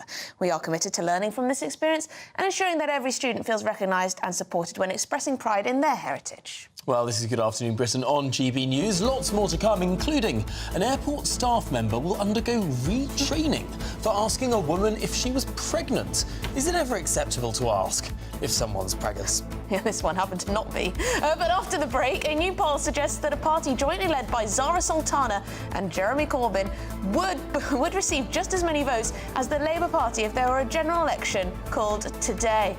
Can you believe it? That's after your news.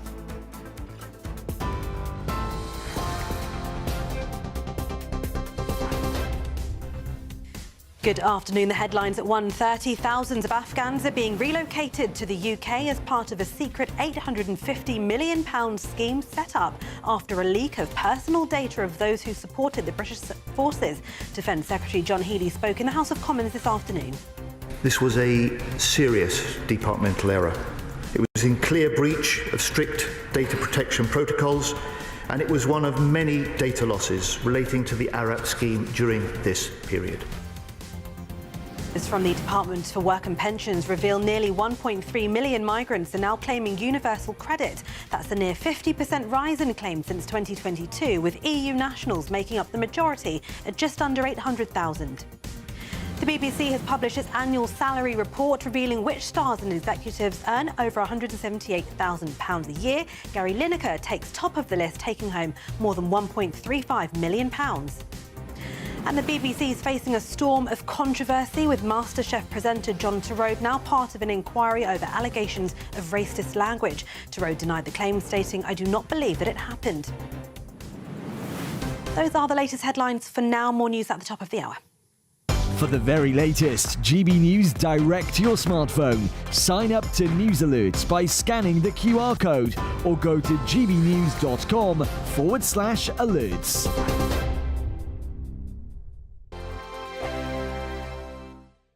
Hello and welcome to the latest update from the Met Office for GB News. It's very different out there today compared with many days so far this summer. Cool and cloudy for all of us, breezy as well, with spells of rain moving west to east, and that's because low pressure rather than high pressure is now in charge. Tightly packed isobars on the southern flank for that low will make for a breezy day for England and Wales. A lot of cloud and this persistent band of rain moving into Wales, parts of western England, southern Scotland. Surrounding that, some heavy showers, even some thunderstorms into Northern Ireland, central and southwest Scotland, North Wales as well. But towards the far southeast and the far north, it's going to be mostly dry with some sunny spells. Highs of 22 or 23 degrees. However, feeling markedly cooler compared with recent July weather. The far north of Scotland, though, a pleasant end to the day with sunny spells as we go into the evening. For the rest of Scotland, we've got these areas of rain, showers and perhaps some thunderstorms across southern Scotland, pushing into northern England, North Wales and moving through Northern Ireland as well. Also a lot of cloud for South Wales, southern England, and these showery outbreaks of rain as we end the day. But the whole system is moving west to east, so the showers and the thunderstorms and the heavy rain tends to ease overnight, although some showers will keep going, particularly across parts of the Midlands, Northern England and southern Scotland. Another area of rain starts to appear into the southwest by the end of the night, mild here, a cooler night to come elsewhere. Then a bright start to Wednesday for many places. Still some showers across parts of northern England into the Midlands, the east coast. But for the north of Scotland, Northern Ireland, parts of Wales, the Midlands and the southeast, some decent sunny spells as we go into the afternoon. However, towards the southwest, the cloud thickens, some rain moves in. It's going to feel more warm and humid compared with today.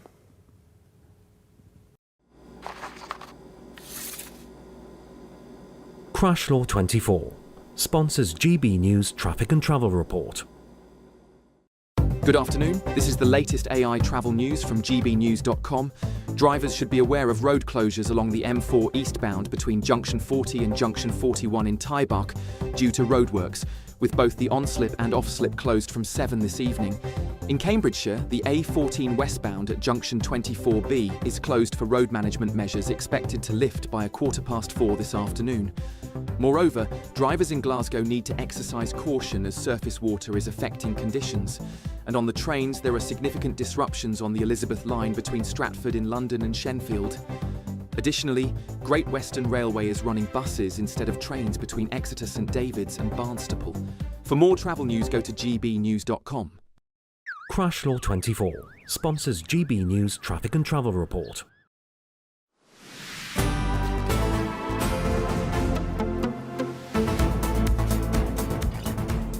Good afternoon, Britain. It has just gone 20 to 2, and some extraordinary new polling has suggested that a left-wing party, jointly led by Jeremy Corbyn and the ex-Labour MP Zara Sultana, could be level with the Labour Party in national voting intentions, seriously harming Sir Keir Starmer's chances of staying in office at the next general election. Yeah, it's quite extraordinary. Apparently, if a vote was held today, 15% of people would vote Labour, and 15% would vote for this party that has no name, no address, but just 2 figureheads in the way of Jeremy Corbyn. The Hope Party.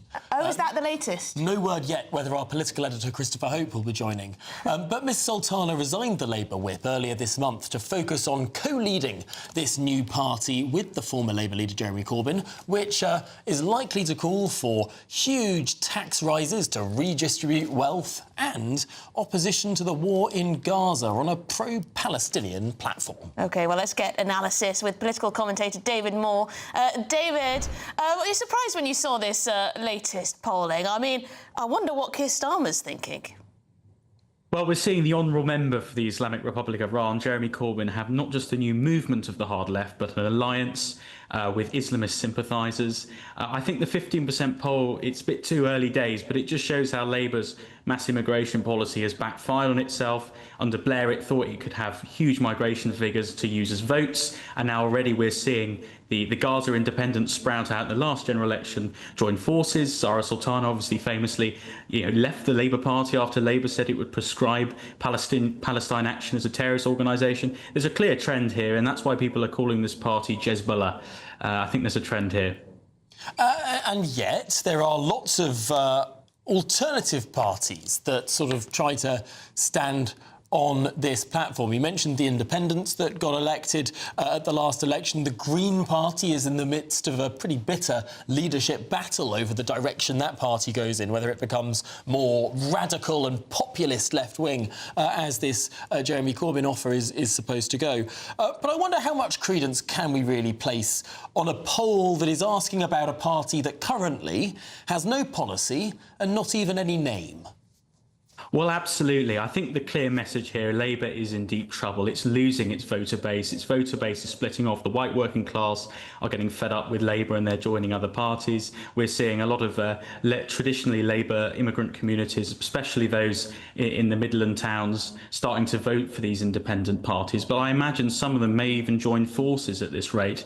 And I think with this new movement/party they are forming, we could see some fascinating political and worrying political theatre going through. OK, well, thank you very much indeed. David Moore there, political commentator on Corbyn's revenge on Labour. Well, it does look like it's revenge, doesn't it? Although it was quite amusing how Zara Sultana sort of announced all of this with a link to her own webpage. And then Jeremy Corbyn said nothing for about 24 hours and then sort of put her in her place. Yeah, some details still to be ironed out over who exactly gets to be the figurehead. Do you think the party will actually, configure itself? Will be out there? Well, there is that old sort of saying about the parties on the left, they're sort of more interested often in sort of attacking each other than attacking the right. But given that the right is split in the United Kingdom at the moment anyway, perhaps they'll have a better shot. Worth saying there has been another poll done by More in Common that puts them only at 8%, but that's branding them. Oh, that's a relief. But that's them branding them as the Corbyn Party. So again, everything's so up in the air about this. But why don't you take your mind off things? Not about the rising sectarianism of British politics. You might want to sort of relax on a beach, and if you wanted to do that, you'd want to check the travel weather. You would, yeah.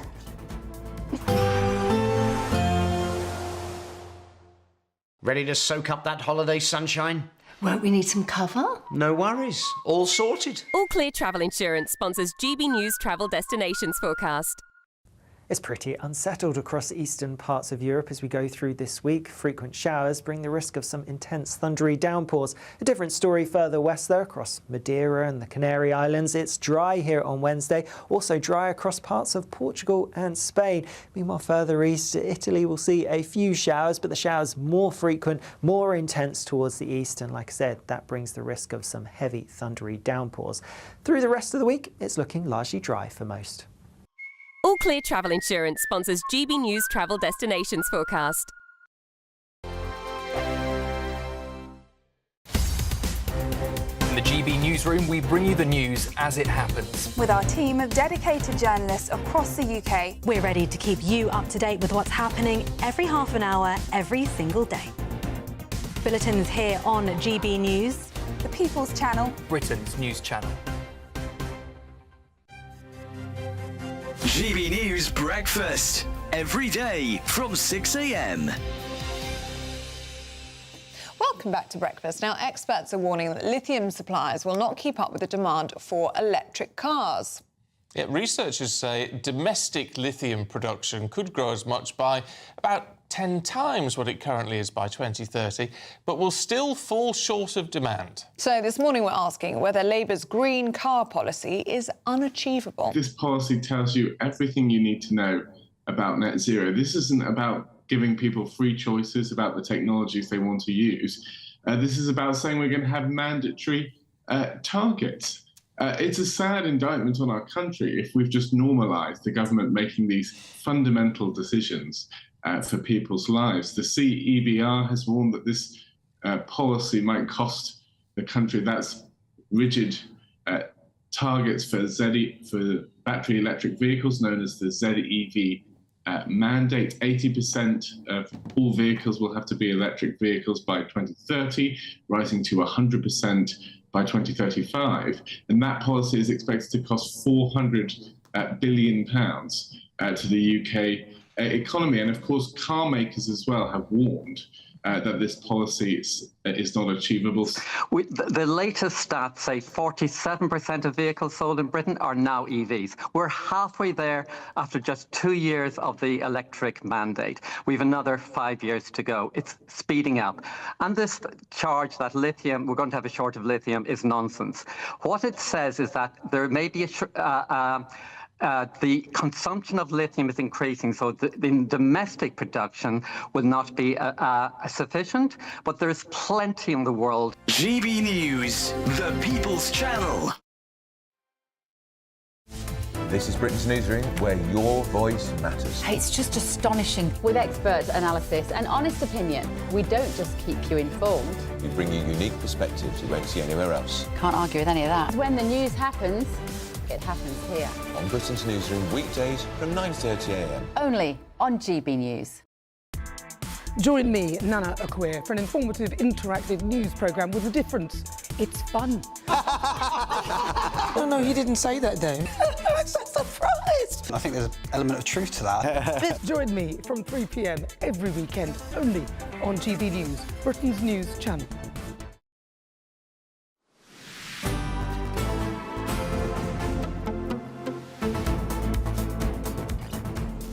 Good afternoon, Britain. It's just coming up to 10 minutes to 2, and it's been a busy day of news today. You've all been getting in touch at gbnews.com/your say, especially about this peculiar and secret system of Afghan immigration that we haven't been allowed to report for years, all due to a data breach that took place in 2022 that the government learnt about in 2023 and then set up a secret asylum route for thousands of Afghans to move to the United Kingdom without the press being able to report on it. Yeah, it's quite extraordinary. It does make you wonder what else we're not being told, doesn't it? But Cynthia's been in touch. She says, please don't forget that these Afghans, if they worked for our military, need to be rescued. They wouldn't just be executed by the Taliban, they'd be tortured and die an extremely painful death. However, that doesn't give an excuse for our poor government and neglect of duty on someone's part. On the other hand, someone's got in touch. Grey Seal says, let's get this straight then. The government ran a secret Afghan asylum system costing us up to £7 billion, gagged the media, Parliament and the public from ever discussing it, all while our own veterans go homeless and our public services collapse under the weight. This isn't compassion, it's a cover-up. The British taxpayer was deliberately kept in the dark because they know we'd be furious. Well, guess what we are? This is betrayal, plain and simple. So there you go. Some sympathy for the Afghans involved, but then not a lot of sympathy for the government and its cover-up, I'd say, from those two comments. It's worth saying that while Rachel Reeves signed off a spend that could have gone up to £7 billion, the government hasn't spent that much money. The scheme has now been shut off. But at one point it could have expanded that widely. It's just absolutely outrageous that we weren't told this, in my opinion, and I'm sure a lot of you at home feel the same way. But we're going to move on to something, just because it's a little amusing one to end the hour with. Yes, an airport staff member for Jet2 is going to undergo retraining because he asked a woman if she was pregnant. Yes, the woman is a size 12 and not pregnant. But she said the male gate attendant looked her up and down before asking if she was expecting. Oh, that sounds a bit gross, actually. Looking you up and down to size you up to see if, is that bit of chub on your tummy actually pregnancy? Maybe he was just a bit pervy. Hang on, there are laws about whether pregnant women are allowed to get on an airplane or not. There are, but so they're how looking else up and do you down. determine if they're pregnant? They're looking up and down. You don't know because you're a man. Sometimes men look you up and down in a kind of sinister way, intimidating way. Now, we don't actually know if it was in that way. So hard to determine if that was. He might have just thought she was pregnant. He could have just thought, oh my goodness, are we going to need to provide some extra care or provision? But I suppose this is it's an incredibly difficult line for people to walk, because on the one hand, women should wear badges. It's like, do you know what? It's I'm like pregnant. It's like when I'm sitting on a train and the train is very full and someone comes on. There is always a dilemma in my head. Do I stand up and offer my seat, or is that incredibly rude if it's someone who thinks, are you calling me frail? Are you calling me old? No, but it would always be chivalrous in your case, because you're a man, so you'd be fine. I have done it before. I've been in that situation before where I've offered my seat and someone's genuinely looked offended that I've offered them my seat. Was it because they were older or because you thought they were pregnant? Not because I thought they were pregnant, but just because... that is the most awkward one. Just because they were a woman who was older than me. I mean, she wasn't very old, but, I mean, you know, it's incredibly difficult sometimes to judge these social situations and to find the correct way. And I just wonder if Jet2 has over-egged the apology here, done the mandatory retraining thing. Has there just been a bit too much offence taken? I wonder what the retraining is. Now, if you suspect someone's pregnant, what's the most polite way to say it? Nothing beats a Jet2 pregnancy. Jet2 pregnancy. You can fly till 36 weeks.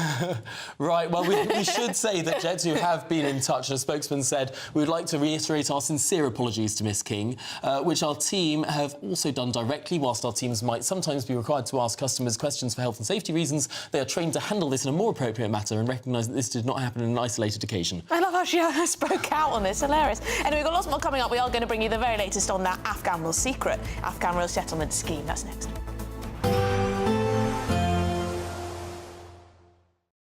Expect a warm front, moving from the kitchen right through to the rest of the house. Boxed Boilers, sponsors of weather on GB News. Hello and welcome to the latest update from the Met Office for GB News. It's very different out there today compared with many days so far this summer. Cool and cloudy for all of us, breezy as well, with spells of rain moving west to east, and that's because low pressure rather than high pressure is now in charge. Tightly packed isobars on the southern flank for that low will make for a breezy day for England and Wales. A lot of cloud and this persistent band of rain moving into Wales, parts of western England, southern Scotland. Surrounding that, some heavy showers, even some thunderstorms into Northern Ireland, central and southwest Scotland, North Wales as well. But towards the far southeast and the far north, it's going to be mostly dry with some sunny spells, highs of 22 or 23 degrees. However, feeling markedly cooler compared with recent July weather. The far north of Scotland, though, a pleasant end to the day with sunny spells as we go into the evening. For the rest of Scotland, we've got these areas of rain, showers and perhaps some thunderstorms across southern Scotland, pushing into northern England, North Wales and moving through Northern Ireland as well. Also a lot of cloud for South Wales, southern England and these showery outbreaks of rain as we end the day. But the whole system is moving west to east, so the showers and the thunderstorms and the heavy rain tends to ease overnight, although some showers will keep going, particularly across parts of the Midlands, northern England and southern Scotland. Another area of rain starts to appear into the southwest by the end of the night, mild here, a cooler night to come elsewhere. Then a bright start to Wednesday for many places. Still some showers across parts of northern England into the Midlands, the east coast. But for the north of Scotland, Northern Ireland, parts of Wales, the Midlands and the southeast, some decent sunny spells as we go into the afternoon. However, towards the southwest, the cloud thickens, some rain moves in. It's going to feel more warm and humid compared with today. A positive outlook through the night will power through to a bright day ahead. Boxed Home Battery Storage, sponsors of weather on GB News. Imagine having an extra £1,000 to spend each week for an entire year. £54,321 in tax-free cash could be yours. Cash to spend however you like. £54,321 in cash could be landing in your bank account this year. For another chance to win £54,321 cash, text cash to 63225. One entry costs £2.50 plus one standard network rate message. Or text bonus to 63225. 5 entries cost £5 plus one standard network rate message. Go to gbnews.com/win. Entries start at £2.50. Call 0903 686 3232. Calls cost £2.50 plus your network access charge. Or post your name and number to GB14 PO Box 8690 Derby DE1 9TT. UK only. Entrance must be 18 or over. Lines close at 4 p.m. on the 1st of August. Please check the closing time if listening or watching on demand. At GB News, we love to hear from you, our loyal community. So drop us a line at gbnews.com/yoursay. There you can talk to each other and also to the presenters live on air. gbnews.com/yoursay, because GB News is your channel, Britain's news channel. Welcome back to Britain's Newsroom with Andrew and Beth. Hello everyone, Patrick Christie is here. I'm Michelle Duke, Britain's News Channel. Access the stories that matter to you. Take the GB News family with you on any device. And as long as you have an internet connection, tune in to GB News anywhere on the planet or beyond. GB News, the People's Channel, Britain's news channel. Join me, Nana Akweer, for an informative, interactive news programme with a difference. It's fun. No, he didn't say that, Dave. I'm so surprised. I think there's an element of truth to that. Join me from 3 p.m. every weekend, only on GB News, Britain's news channel. Exciting news. Every Friday, my Patrick Christie's Tonight Show is going to have a twist to it. We're welcoming some special guests. You. That's right, on Fridays I'm going to be doing my show in front of a live studio audience, because this show is about you and what you have to say. It's going to be the same big debates, same big topics, same big opinions, but every Friday night at 9 p.m. you are invited to come on down to Patrick Christie's Tonight to be a part of the action. Only on GB News, the People's Channel, Britain's news channel. In the GB Newsroom, we bring you the news as it happens. With our team of dedicated journalists across the UK. We're ready to keep you up to date with what's happening every half an hour, every single day. Bulletins here on GB News, the People's Channel, Britain's news channel.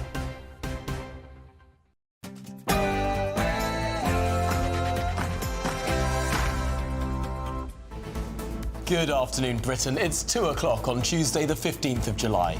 I'm Tom Hull. And I'm Emily Carver. It was a serious departmental error.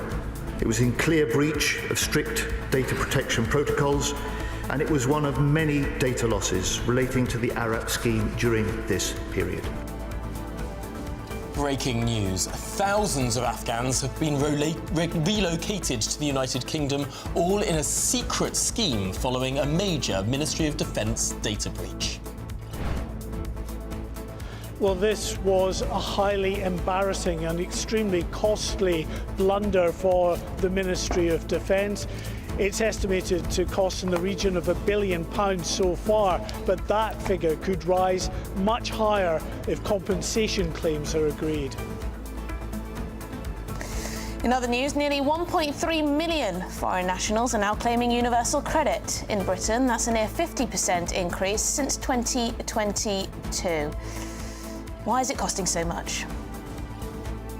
Elsewhere, a 12-year-old girl was punished at a school for wearing a Union flag dress to her Culture Day. Her dad claims that she was punished just for celebrating being British. Well, the Shadow Business Secretary Andrew Griffith said this morning.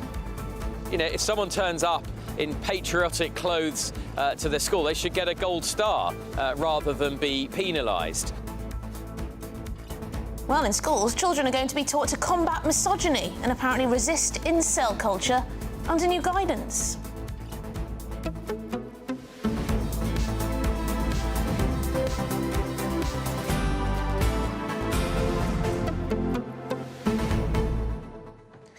Well, we're going to try and get you as much detail as we can on this Afghan asylum scheme that we didn't know about, that the media, that Parliament, that all sorts of people had no idea. Most importantly, the British taxpayer had no idea about. And there have been some huge amounts of money, huge sums of money that have been touted throughout the course of this process. Just let's look at the timeline for a second. In 2022, the data breach happened. The government didn't learn about it until a year later, or 18 months later. In August 2023, they learnt about it because some of those names, including in that data breach, were published on Facebook.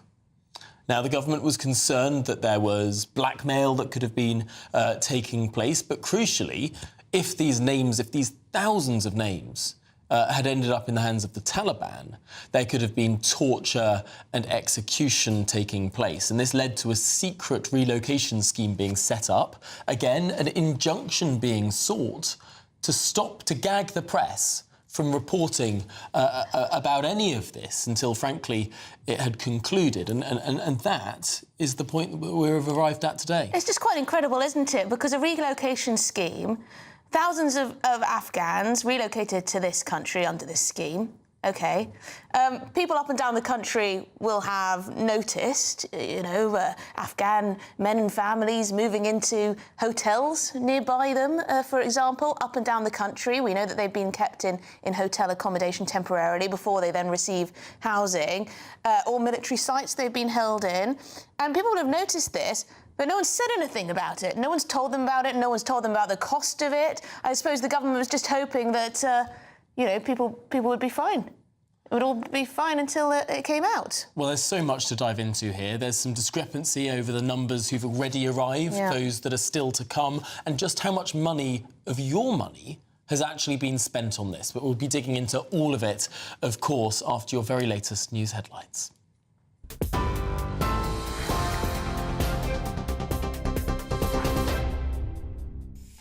Tom, thank you very much and good afternoon. The top stories. Thousands of Afghans who supported British forces are being secretly relocated to the UK under an £850 million scheme triggered by a major data breach. Nearly 19,000 names and contact details were accidentally leaked by a defence official in 2022, but the Ministry of Defence only learned of this over a year later. The Afghanistan response route, set up last year, aims to protect up to 100,000 people at risk of Taliban reprisals. The government faces rising legal costs amid serious questions over accountability and delay. Defence Secretary John Healey says this was a serious departmental error. This was a serious departmental error.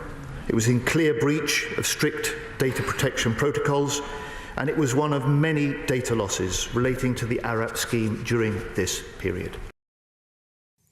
Elsewhere, new figures from the Department for Work and Pensions reveal nearly 1.3 million migrants are now claiming universal credit. That's a near 50% rise in claims since 2022, with EU nationals making up the majority at just under 800,000.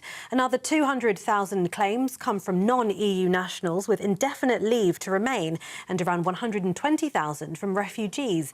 The surge is reigniting debate around welfare, immigration and who should be eligible for support. The BBC has published its annual salary report revealing which stars and executives earn over £178,000 a year. Gary Lineker takes top of the list again with more than £1.35 million despite him stepping down from Match of the Day after 26 years. Other top earners include Fiona Bruce, Nick Robinson, Justin Webb and Greg James, all clearing £400,000. Director General Tim Davie took home over £540,000. The report lands amid a 10% rise in BBC revenue and also fresh controversy with upheld complaints about MasterChef presenter Greg Wallace and his co-host John Turode. Well, that comes as MasterChef's John Turode has confirmed he is the subject of a racist language allegation upheld in a review into co-host Greg Wallace's behaviour. Turode says he has no recollection of the 2018 or 2019 incident, but is shocked and saddened, he says, and insists he would never intend offence. The review upheld 45 allegations against Wallace, mostly involving inappropriate sexual language and behaviour, dating back to 2005. BBC's Director General Tim Davie this afternoon said he believes MasterChef does have a future with the broadcaster beyond 2028, adding it absolutely can survive and prosper. Thames Water has plunged to a £1.6 billion loss, while its debt has ballooned to almost £17 billion. It comes as pollution incidents leapt 34%, and regulators have hit the firm with a record £122 million fine and rising penalties. The crisis hit suppliers serving 16 million people, still hunting for a rescue deal after investors ditched the lifeline. Executives will face a grilling by MPs tomorrow over the bonuses and the threat of nationalisation as its finances creak. Donald Trump says he is disappointed in Vladimir Putin, but insists he's not done with the Russian leader. In an interview, the US president claimed a Ukraine peace deal was close 4 times, only for Putin to launch fresh attacks, including on a nursing home. Asked how he'd stop the bloodshed, Mr. Trump said, "We're working on it." The comments came just hours after he imposed fresh sanctions on buyers of Russian exports.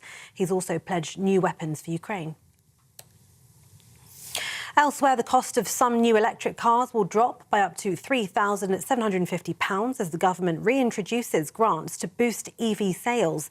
Discounts will apply to models under £37,000, with car makers able to apply from tomorrow. The scheme will run for 3 years, but critics warn a lack of public charging points still puts buyers off. The government's aiming for 300,000 chargers and a full petrol and diesel ban by 2030. The 2 men behind what's being described as the moronic mission to destroy Sycamore Gap tree will be sentenced today. Daniel Graham and Adam Carruthers were found guilty of criminal damage to the 150-year-old landmark and nearby Hadrian's Wall. The tree's destruction caused outrage across the UK and beyond, having featured in the film Robin Hood, Prince of Thieves. Both men face up to 10 years in jail. And swan-upping is underway this week on the River Thames, the annual count of the mute swan population that's been a royal tradition since the 12th century. The Sovereign Swan Marker and team are travelling upriver, weighing and measuring young cygnets and checking for injuries often caused by discarded fishing lines. It's all part of efforts to protect these iconic birds and preserve a centuries-old tradition. Those are the latest headlines. For now, more in half an hour. For the very latest GB News direct to your smartphone, sign up to News Alerts by scanning the QR code or go to gbnews.com/alerts.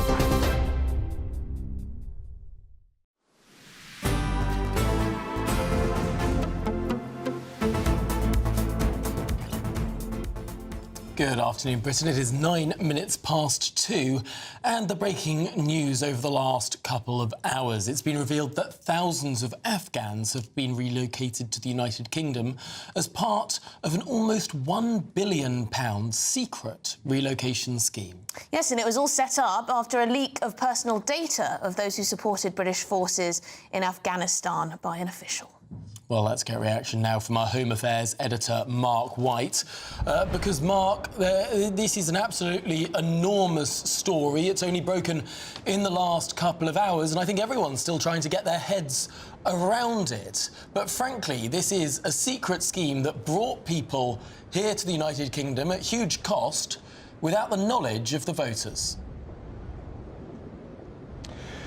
Yes, absolutely. It's deeply embarrassing for, of course, the Ministry of Defence, the government in general. It was a very uncomfortable Defence Secretary, John Healey, who made that statement in the Commons this afternoon after that High Court judge made the decision to lift this super injunction banning all kind of talk or publication concerning this relocation scheme, a relocation scheme that was brought into place in August of 2023 after it came to light that there had been this blunder, this mistake by an official who had put out the names of thousands, up to 19,000 Afghans who it's believed had helped the UK military during the time that the UK was in Afghanistan between 2001 and 2021, when of course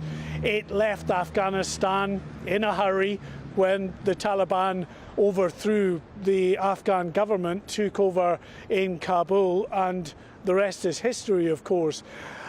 We can confirm in terms of the numbers. You were asking me last hour, so we have a more accurate idea now of the numbers who have come here under this emergency and secret relocation scheme until today. 4,500 individuals from Afghanistan are already in the UK. They include 900 high-risk individuals and their families. So the families take that 900 figure up to 4,500. Still to arrive in the UK, we're told, are another 600 high-risk individuals and their families. Once all have arrived, it will take the total number of Afghan nationals who have come under this emergency relocation scheme to 6,900. In terms of the cost, well, 400 million so far we're told is the cost, with another 450 million likely to be the cost afterwards. So just shy of £1 billion. We understand that the Chancellor had set aside £7 billion for this scheme, and it may be that actually it ticks up towards that eventual figure, because already lawyers representing many of the families who come across here are looking for compensation. They say that they have a very strong case for compensation, and looking at previous schemes, because as remarkable as and as embarrassing as this is, it's not the only similar blunder involving those Afghan nationals who worked for the UK military during their time in Afghanistan. Just earlier this month, the UK government agreed to pay compensation of £4,000 each to 625 Afghan nationals who'd also worked for the British military, who were also subject of a data breach back in 2001. So the MOD has formed from this. It clearly has not learned from previous mistakes, and it's very costly and very embarrassing still. OK, well, thank you, Mark White, for bringing us the latest and breaking down those figures as they stand for us. Mark White there, our Home and Security Editor outside the Ministry of Defence. Well, our political editor, Christopher Hope, joins us now because this is a huge political story as well, and the political fallout, no doubt, will be significant.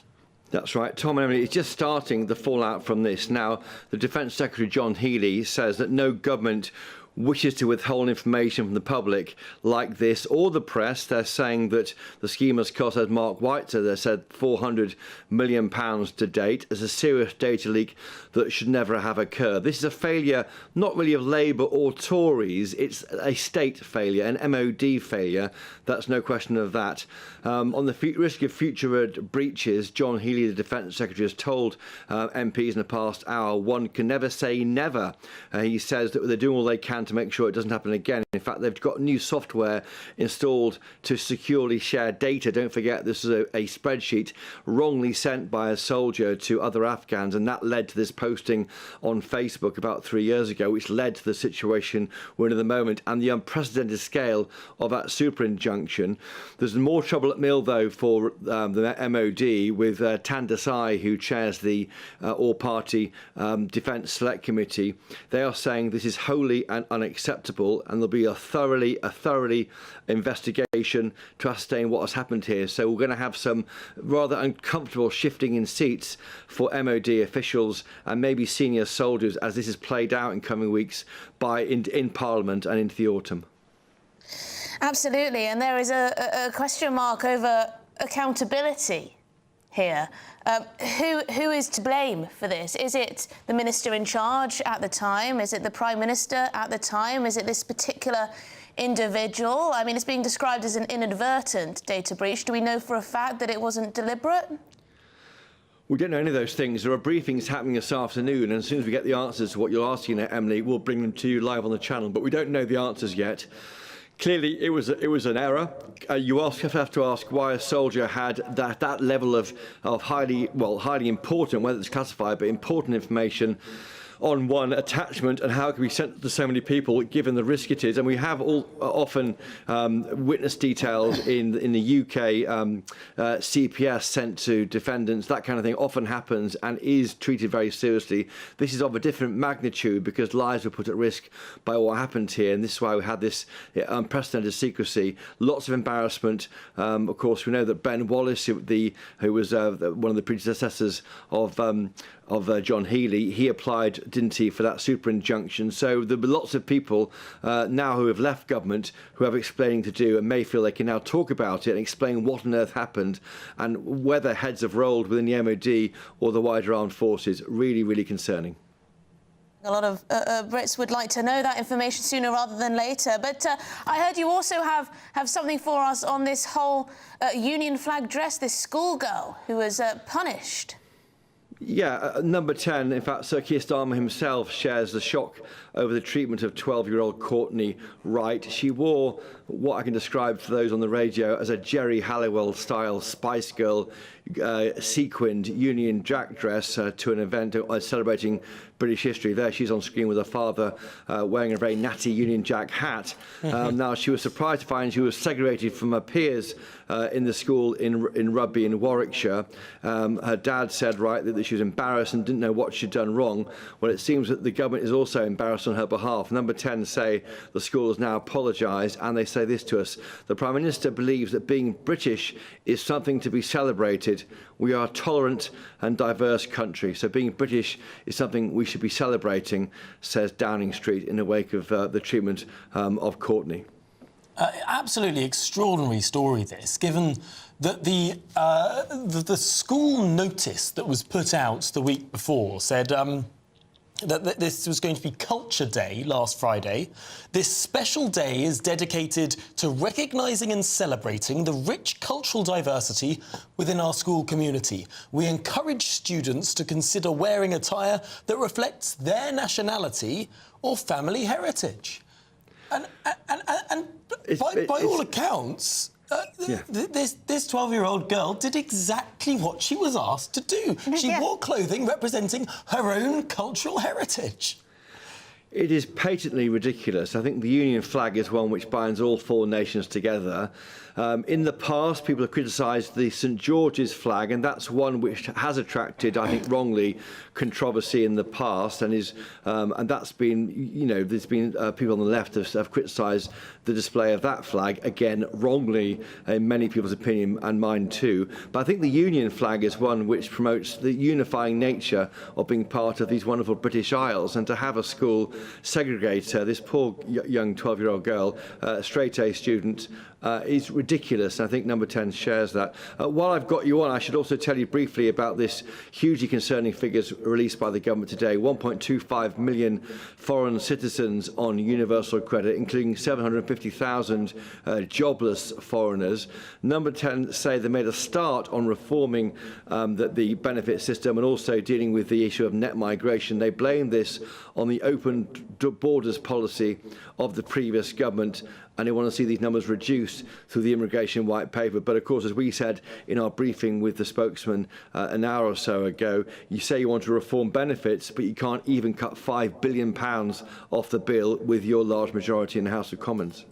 Yeah, well, Christopher Hope, thank you very much indeed, our political editor there, live from the Westminster studio. I mean, just on universal credit in general, take away the issue of foreign nationals claiming it, the uptick since Labour got into power, actually, up about 525,000 people, which is quite incredible. I mean, how are we funding all of this? With great difficulty, it would seem. It is fair to point out that we did start to see a huge uptick in disability benefit claimants from about 2022, 2023, a post-COVID effect of perhaps these claims now going on the phone only, not seeing an assessor face-to-face.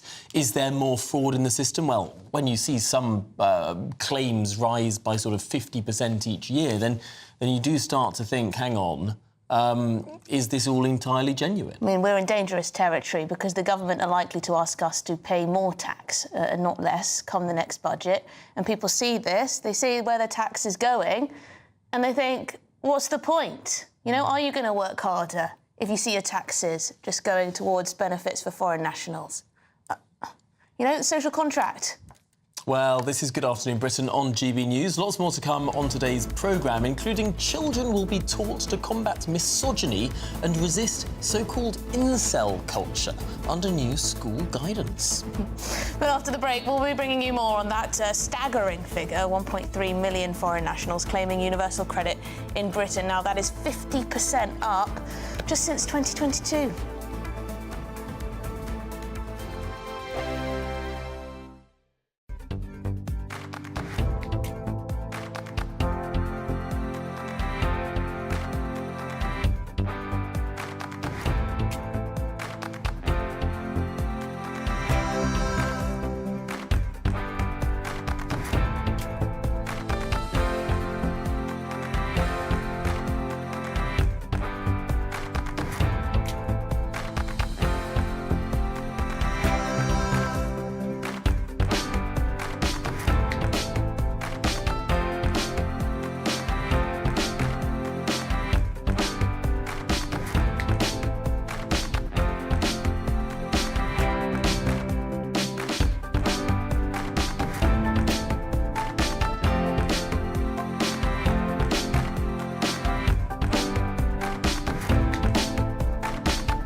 Mornings don't have to be tiresome, especially if you have the right company.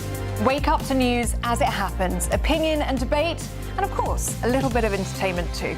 Because when the kettle's on, we're on. That's Breakfast on GB News, a show worth waking up for. Every morning from 6 a.m. Only on the People's Channel, Britain's news channel. We'll spread the news, you spread the word. From the school run to the home run, watch a new show for all of Britain. He can say whatever he wants. A straight-talking show where all voices are heard. And, you know, when are we going to stop talking about smashing the gangs and actually do it? With the stories that matter from every part of our country. There's a bit of a crash landing there for your Chancellor. Bold, fearless and standing up for you. That's me, Martin Daubney, 3 p.m. till 6 p.m, weekdays, here only on GB News. The People's Channel, Britain's news channel. Westminster's full of talk, but out here, it's the real world. Am I allowed to talk now? No, that's it. This is where it matters, real people and real lives. That's what politics is all about. The fact is Trump made a good start, no. Straight answers, no spin, and just a couple of pints. How many fingers have I got up? About 10. So join me for Lee Anderson's Real World every Friday at 7 p.m, only on GB News. The People's Channel, Britain's news channel.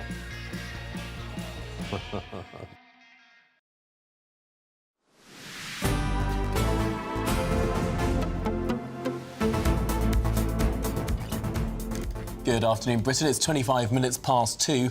Now, the Department for Work and Pensions has revealed that nearly 1.3 million migrants are claiming universal credit. Yes, so the latest government statistics show that that's a near 50% increase in claims since 2022.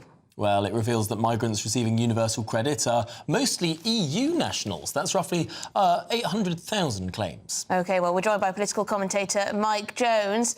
Mike, we often hear staggering statistics on this show, but this takes the biscuit. Yeah, it's shocking but not surprising. I mean, 1.3 million foreign nationals are claiming universal credit. That's up from about 900,000 since June 2022. As you say, it's a violation of the social contract, imposes a huge burden on the Treasury, on the British taxpayer, and it represents a huge opportunity cost, given what we could have spent that money on.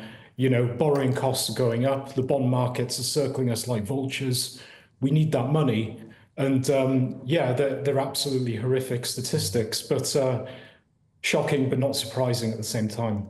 But politicians always say that we need migration to fulfil gaps in the labour market, that migration is going to be positive for the economy. I mean, we're not having enough babies. There are jobs that need to be filled. There are 1 million vacancies out there, probably fewer vacancies now because of the national insurance rise, but there were 1 million vacancies out there in the labour market. And yet it seems that lots of the recent migrant arrivals aren't doing what the politicians expected them to do, i.e. going to work. Yeah, well, I remember back in the Blair years, the new Labour government claimed we had 500,000 vacancies that needed to be filled. Fast forward, 15 years, and we've had millions of legal migrants here. We've had millions of thousands of illegal migrants who have been given asylum.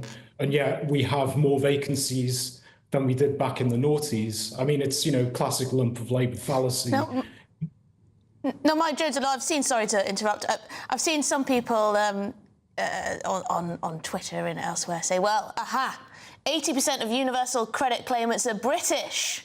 So why should you be worried about this minority? Well, obviously, there's exploitation of the welfare system from the domestic population. You've got medicalisation of conditions, the sort of overdiagnosis of mental health conditions. Yeah, there are definitely free riders in the system here, but there's a basic rule in politics. When you're in a hole, stop digging. Don't make the situation worse. And, look at the numbers here. The number of claimants from the EU has gone up by about 19.7%. That's not a good thing. But look at the number of non-EU nationals. That's nearly doubled since 2022. It's nearly 500,000. Back in 2022, it was 263,000. So, basically, why do we have an asylum system that's accessible to illegal immigrants? And it's crucial to differentiate here between those who've arrived illegally and legally, those who are in the asylum system, those who are not. If you're an asylum seeker, you can claim benefits from day one. We all know about the housing provisions. Some people are even given mobile phones, clothing, stipend for food, all the rest of it. But if you're a legal migrant who's come to work, you have no recourse to public funds for 5 years. I suppose a huge amount of this increase is people who have just got over that 5-year hurdle and then suddenly started to claim. Yeah, some of it, but that's probably mostly sort of European migrants who were sort of resettled here. There are probably a few non-EU migrants, legal migrants, who have sort of reached that 5-year threshold. But a lot of this is, due to humanitarian visas, those that have been granted settled status, illegal immigrants. But the illegal distinction is a bit misleading because a lot of legal migrants do actually end up applying for asylum. They overstay their visas. Lots of tourists who come here legally overstay their visas. And they're completely entitled to these benefits if they're given indefinite leave to it's just crazy. It's just crazy. I was reading the other day that we're no longer a rich country, even though the left always like to say we're a really rich country, so therefore we can help, we can help pay for the world and various benefits. OK, we're a rich country. Well, apparently we're not anymore, or at least per capita we're very much not, and we're comparable to some countries in Eastern Europe in some regards. Mike Jones, thank you very much. We'll have to leave it there. Sorry, that was just my little rant of the day. Political commentator Mike Jones. But did you see that too? Well, we're no longer considered really a rich country if you actually look at the statistics. Well, everyone's going to have a different definition of rich country. Well, it's relative. Completely depends where your threshold is. But I think it is a completely legitimate point that we were, of course, the first country in the world to develop. We were the richest country in the world for a century. Look at this. Britain is no longer a rich country after 15 years of stagnation, according to economists, leaving parts of the UK worse off than the poorest parts of nations, including Slovenia and Lithuania. It completely depends on what your definition of rich country is. According to the OECD, of course, we're still in the developed nations club. It depends what you call a rich country. But what is certainly true is there are countries that were once rich that then became, that fell out of the developed nations club. Argentina, in the 1930s, was one of the wealthiest countries in the world. And then they elected some terrible politicians who pursued incredibly damaging policies, and they declined to the status of a second or third world country. Well, second world, let's be fair. And it's going to take a long time for that country to climb out of it. And it is easy. I mean, if you are a rich country, you can rest on your laurels. You can say that nothing needs to be built, that no enterprise needs to be attracted, that you can just stay at the level of development that you're at.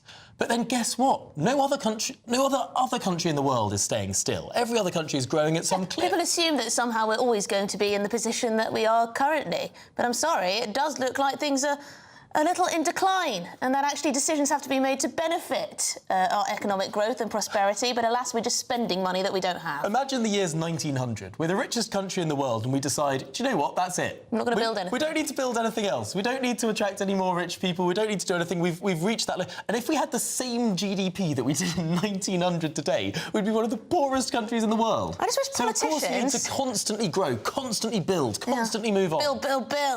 On your green belt. Take that. But yes, just one other thing is that when we're talking about the universal credit and the number of foreign nationals who are claiming it, it is worth noting that the majority are unemployed of those who are claiming, while 500,000 are in some kind of work.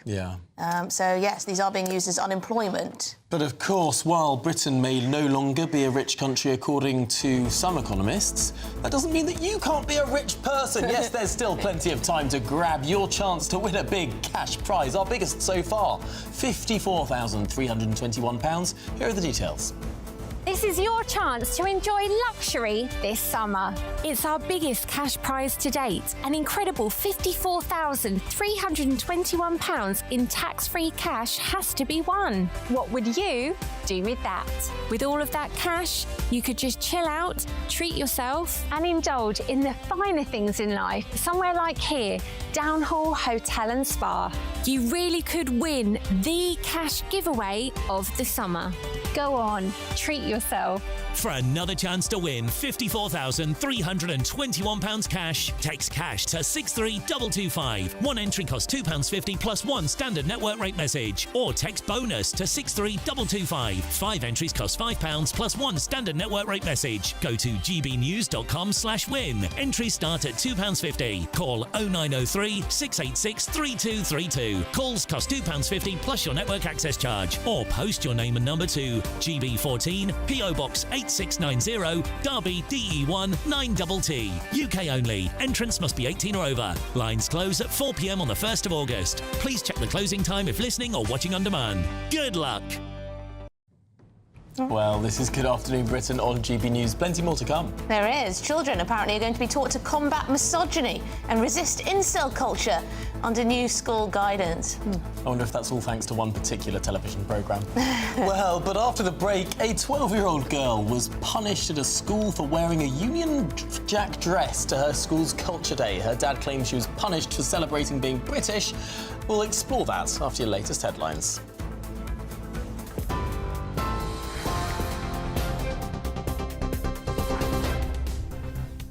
Thank you. The top stories at 2:30. Thousands of Afghans are being relocated to the UK as part of a secret £850 million scheme set up after a leak of personal data of those who supported British forces. Defence Secretary John Healey spoke in the Commons this afternoon. This was a serious departmental error.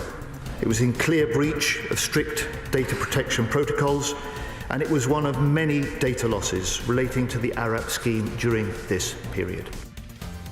Figures from the Department for Work and Pensions reveal nearly 1.3 million migrants are now claiming universal credit. That's a near 50% rise in claims since 2022, with EU nationals making up the majority at just under 800,000. The BBC has published its annual salary report revealing which stars and executives earn over £178,000 a year. Gary Lineker takes top of the list, taking home more than £1.35 million. And the BBC is facing a storm of controversy, with MasterChef presenter John Turode now part of an inquiry over allegations of racist language. Turode denied the claim, stating, "I do not believe that it happened." And those are the latest headlines. For now, more news at the top of the hour. For the very latest GB News direct to your smartphone, sign up to News Alerts by scanning the QR code or go to gbnews.com/alerts.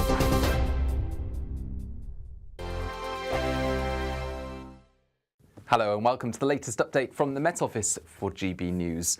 It's very different out there today compared with many days so far this summer. Cool and cloudy for all of us, breezy as well, with spells of rain moving west to east, and that's because low pressure rather than high pressure is now in charge. Tightly packed isobars on the southern flank for that low will make for a breezy day for England and Wales. A lot of cloud and this persistent band of rain moving into Wales, parts of western England, southern Scotland. Surrounding that, some heavy showers, even some thunderstorms into Northern Ireland, central and southwest Scotland, North Wales as well.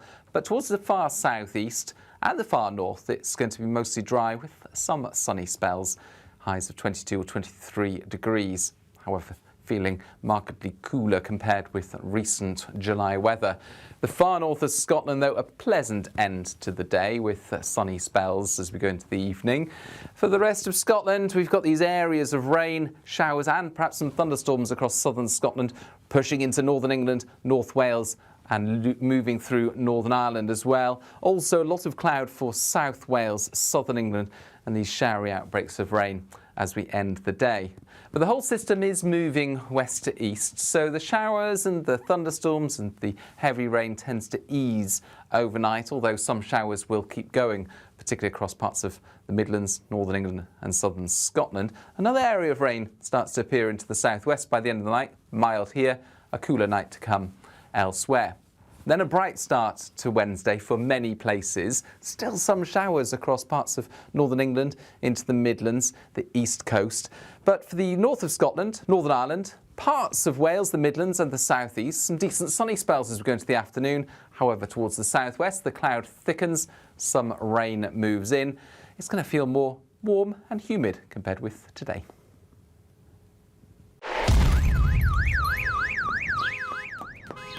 Crash Law 24 sponsors GB News Traffic and Travel Report.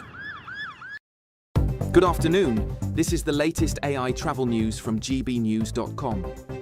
Traffic faces significant issues on the A90 southbound at Glendowick, where a vehicle has broken down, partially obstructing the road. In Stockton-on-Tees, a collision on the A19 northbound between its junctions with the A67 and A174 has closed one lane. Cambridgeshire faces delays, with the A14 westbound entry slip at junction 24B completely closed.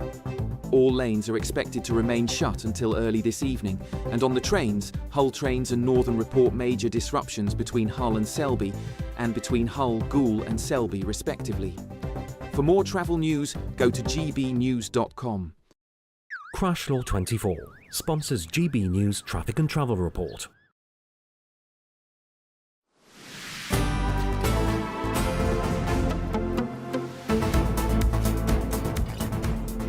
Good afternoon, Britain. It's coming up to 22-3.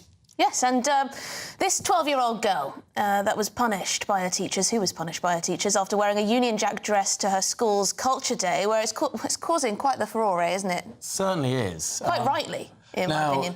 This girl's father claimed his daughter was told Culture Day was simply not for her, and that she shouldn't be punished for celebrating being British. Yes, Suella Braverman's spoken out. She says it's a shameful indictment of the free speech crisis and the capture of our schools by a leftist DEI agenda that's diversity, equity and inclusion that hates Britain. So what is going on here? Well, we've got the External Affairs Officer at the Free Speech Union, Connie Shaw. I mean, Connie, is this a free speech issue or does this run far deeper? I think, well, of course, I think it runs deeper, but it is, on the face of it, of course, it's a free speech issue. I mean, it's the most outrageous story. I remember seeing it on Twitter before it got picked up by the newspapers, and I thought, this can't possibly be true, but it is. And the fact that it is a 12-year-old girl at a school, these people know no bounds when it comes to making sure that only certain views, or it's not even a view, it's the order of the day, the expression, yeah. The letter that these children were sent explicitly said, this is a day where each child can come in and celebrate their heritage. But when Courtney went into school, she was told, well, you get to celebrate being British every day, so today's not for you. But ironically, in the speech that she had prepared, which she subsequently wasn't allowed to give, she said sometimes it feels like we're not allowed to celebrate being British. And she's had her point proven. I mean, what poetic justice there. But this is such an interesting story because the girl and her father have gone to the press about it. They've been willing to speak about it. And it just makes me think, how many other cases are there, perhaps every day, every week, in schools around this country where, for very understandable reasons, the children involved, their families don't want to thrust themselves into the limelight and want to stay back. I mean, this could be happening far more prevalently than we get to hear about when brave people like the two involved in this case speak out. Yeah, so 18% of our cases at the Free Speech Union are from the education sector, whether that's students, academics, teachers, from schools or universities. So we know it's rife. And these are the places where you're meant to be able to express what you really think. This is where children are meant to be being educated. You should be able to have conversations about different values, about your cultures. That's what this day was about. So you're absolutely right that when we hear about stories like this, it feels like sometimes we hear about them because they must be so rare that when it happens, we hear about them. But actually, when you hear about this, like you say, it only really sort of suggests that, you know, what is the wider culture at this school like? What else is it? Because if you're being stopped from wearing a Union Jack, because she was also told, allegedly, her dad says that her head of year said that she might have been OK if she went wearing a nurse uniform or a suit of armour, which aren't unique to Britain. Of course, we have great NHS workers and an excellent military, historical, but that's not unique to Britain. So there seems to be a very specific specific attitude towards Britain itself, and that's why it's so clearly political. The fact that in their response, in their apology, they have completely backed down and said that they're now reviewing their policies to make sure that they really are inclusive for all. I mean, this is the epitome, this story is the epitome of what inclusion actually means. It means conformity, and in this case, it means pretending or not being allowed to celebrate why Britain might be great. Yeah, I mean, it is just outrageous on so many levels, but it runs deep in our education system, doesn't it? There are teachers out there, there are educational professionals who want to shape young minds in a particular way, let's say, and that's why we get the pushes towards decolonising the curriculum. That's why you find a school in Hampshire decides that, no, we're not going to do Easter this year because it's not very inclusive. You know, it's sort of making people feel ashamed for who they are, but then celebrating minority cultures, absolutely fine. Brilliant, fantastic. Again, in Courtney's speech, she says it's great that we get to learn about other cultures. Her speech is so diplomatic,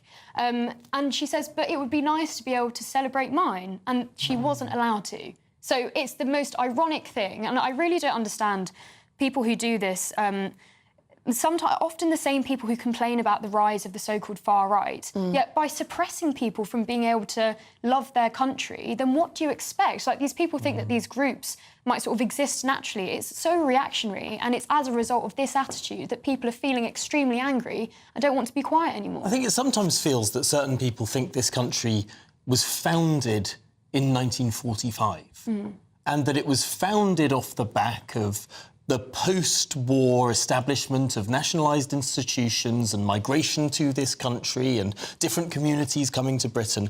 And they forget the 1,000 years of history that existed before then and believe it's somehow inappropriate to talk about our history as it actually was. Television programmes representing the Tudors have to insert fictitious racial diversity into the court of Henry VIII.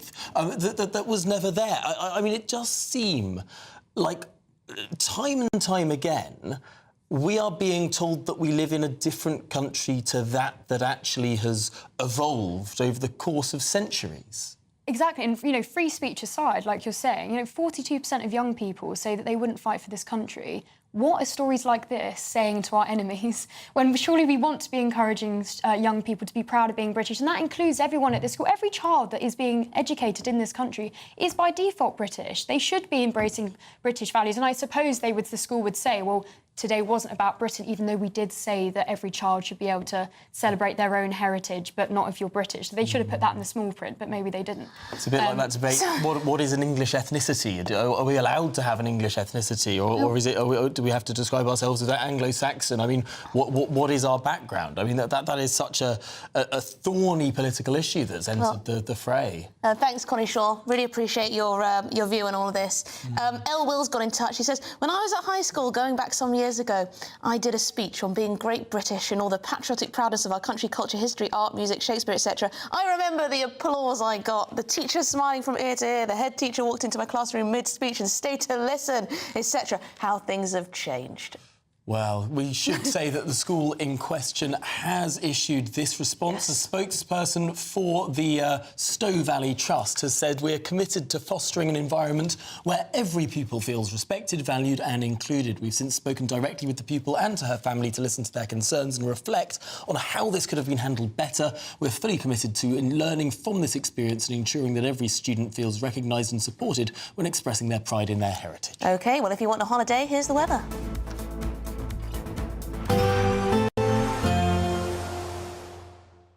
Ready to soak up that holiday sunshine? Won't we need some cover? No worries. All sorted. All Clear Travel Insurance sponsors GB News travel destinations forecast. It's pretty unsettled across the eastern parts of Europe as we go through this week. Frequent showers bring the risk of some intense thundery downpours. A different story further west though, across Madeira and the Canary Islands. It's dry here on Wednesday, also dry across parts of Portugal and Spain. Meanwhile, further east, Italy will see a few showers, but the showers more frequent, more intense towards the east. And like I said, that brings the risk of some heavy thundery downpours. Through the rest of the week, it's looking largely dry for most. All Clear Travel Insurance sponsors GB News travel destinations forecast. Westminster's full of talk, but out here, it's the real world. Am I allowed to talk now? No, that's it. This is where it matters, real people and real lives. That's what politics is all about. The fact that Trump made a good start, no. Straight answers, no spin, and just a couple of pints. How many fingers have I got up? About 10. So join me for Lee Anderson's Real World every Friday at 7 p.m. only on GB News. The People's Channel, Britain's news channel.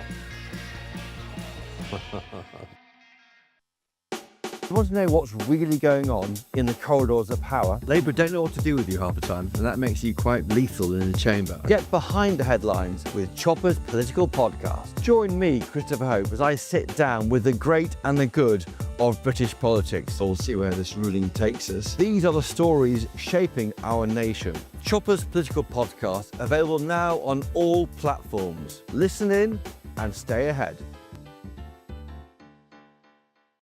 It's Patrick Christie's Tonight, and here We do things differently. It's explaining the absolute madness of this, doesn't it? It's explosive. I mean, this is very good. It's lively. 850. Your government sat there, Sean, and it did nothing. It's controversial. And the Middle East has been in turmoil since before I was born. It's everything you need to kickstart your evening. Everyone's had their Weetabix tonight. I love to see it. That's Patrick Christie's Tonight, weeknights from 9 p.m. Only on GB News, the People's Channel, Britain's news channel. Hi, I'm Michelle Dewberry, and my show is your opportunity to cut through all the noise and dive in headfirst to some robust debates. Ideas clash. Situation, because the failure is you're deliberately avoiding my point. Nothing's held back. And if you think this is the end of it, wait for more. And we do not shy away from the difficult stuff. Sometimes I want to shake people and say, if only you understood. So join me on Jubes & Co. weeknights at 6 p.m. only on GB News, Britain's news channel. Join me, Nana Akweer, for an informative, interactive news programme with a difference. It's fun. No, you didn't say that, Dave. I'm so surprised. I think there's an element of truth to that. Join me from 3 p.m. every weekend, only on GB News, Britain's news channel. At GB News, we love to hear from you, our loyal community. So drop us a line at gbnews.com/yoursay. There, you can talk to each other and also to the presenters live on air. gbnews.com/yoursay, because GB News is your channel, Britain's news channel. In the GB Newsroom, we bring you the news as it happens. With our team of dedicated journalists across the UK. We're ready to keep you up to date with what's happening every half an hour, every single day. Bulletins here on GB News, the People's Channel, Britain's news channel.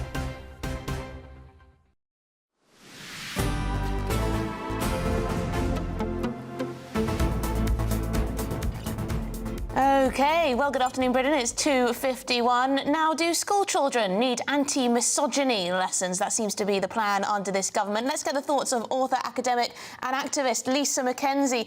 Lisa, when we discuss this, it always seems to come back to Andrew Tate. He's the devil that the teachers need to ward against. OK, fair enough. But how does a teacher, the majority of whom are female these days, try to combat this issue in schools?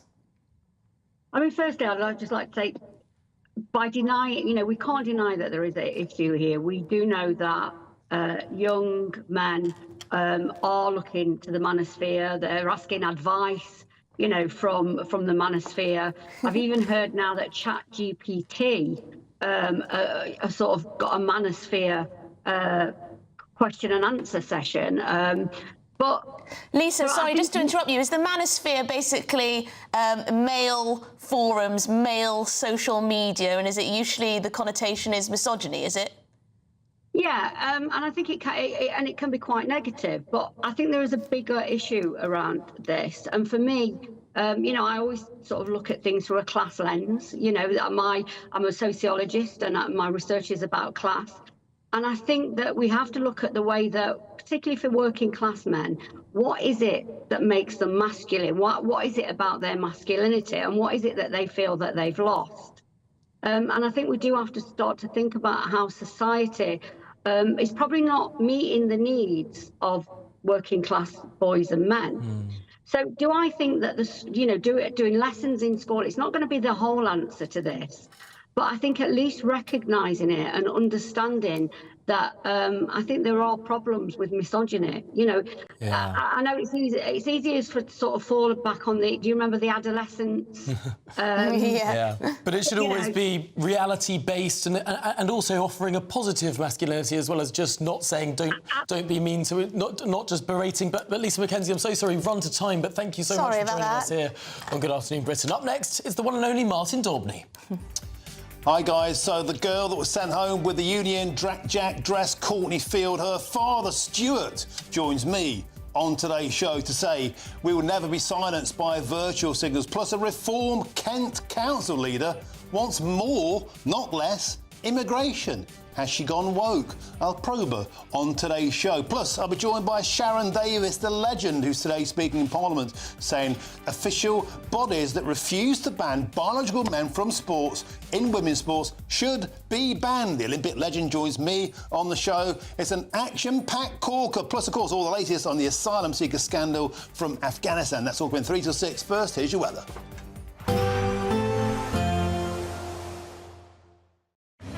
Even though we'll see a cloudy start, it'll be a bright outlook for the rest of the day.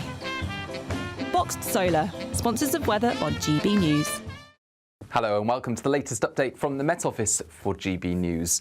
It's very different out there today compared with many days so far this summer. Cool and cloudy for all of us, breezy as well, with spells of rain moving west to east, and that's because low pressure rather than high pressure is now in charge. Tightly packed isobars on the southern flank for that low will make for a breezy day for England and Wales. A lot of cloud and this persistent band of rain moving into Wales, parts of western England, southern Scotland. Surrounding that, some heavy showers, even some thunderstorms into Northern Ireland, central and southwest Scotland, North Wales as well. But towards the far southeast and the far north, it's going to be mostly dry with some sunny spells. Highs of 22 or 23 degrees. However, feeling markedly cooler compared with recent July weather. The far north of Scotland, though, a pleasant end to the day with sunny spells as we go into the evening. For the rest of Scotland, we've got these areas of rain, showers and perhaps some thunderstorms across southern Scotland, pushing into northern England, North Wales and moving through Northern Ireland as well. Also a lot of cloud for South Wales, southern England, and these showery outbreaks of rain as we end the day. But the whole system is moving west to east, so the showers and the thunderstorms and the heavy rain tends to ease overnight, although some showers will keep going, particularly across parts of the Midlands, Northern England and southern Scotland. Another area of rain starts to appear into the southwest by the end of the night, mild here, a cooler night to come elsewhere. Then a bright start to Wednesday for many places. Still some showers across parts of northern England into the Midlands, the east coast. But for the north of Scotland, Northern Ireland, parts of Wales, the Midlands and the southeast, some decent sunny spells as we go into the afternoon. However, towards the southwest, the cloud thickens, some rain moves in. It's going to feel more warm and humid compared with today. Expect a warm front, moving from the kitchen right through to the rest of the house. Boxed Boilers, sponsors of weather on GB News. £54,321 cash could be yours. Cash that you could spend however you like. It's like having an extra £1,000 each week for a whole year to play with. Someone is guaranteed to win this amazing amount of cash. So make sure that someone could be you. For another chance to win £54,321 cash, text cash to 63225. One entry costs £2.50 plus one standard network rate message. Or text bonus to 63225. 5 entries cost £5 plus one standard network rate message. Go to gbnews.com/win. Entries start at £2.50. Call 0903 686 3232. Calls cost £2.50 plus your network access charge. Or post your name and number to GB14 PO Box 8690 Derby DE1 9TT. UK only. Entrance must be 18 or over. Lines close at 4 p.m. on the 1st of August. Please check the closing time if listening or watching on demand. GB News Breakfast. Every day from 6 a.m. Back in 2015, Thornton and Cleveley's resident Emma Shepherd noticed the grass in her garden wasn't growing. Within months, she had to put down Alfie, one of her beloved dogs who had developed throat cancer. Just weeks later, she developed a lesion on her back, which would later be diagnosed as skin cancer. She knew then that something wasn't right. I wasn't really aware of the history of the ICI site when I took the property. I did so much investigation. I had the ground tested with my own money. There was high levels of metals in there and some obviously cancerous carcinogenics in there. They actually nicknamed me Erin Brockovich because I was so all over it. Last year, a joint investigation was launched by the Environment Agency and the local council. That was following the discovery of PFOA, a man-made chemical that potentially causes cancer. Both parties told GB News they are now working together on this matter, whilst the company under investigation for the potential release of the substance had this to say. AGC Chemicals Europe sets the highest standards for itself and takes its commitments to the local community and to the environment extremely seriously.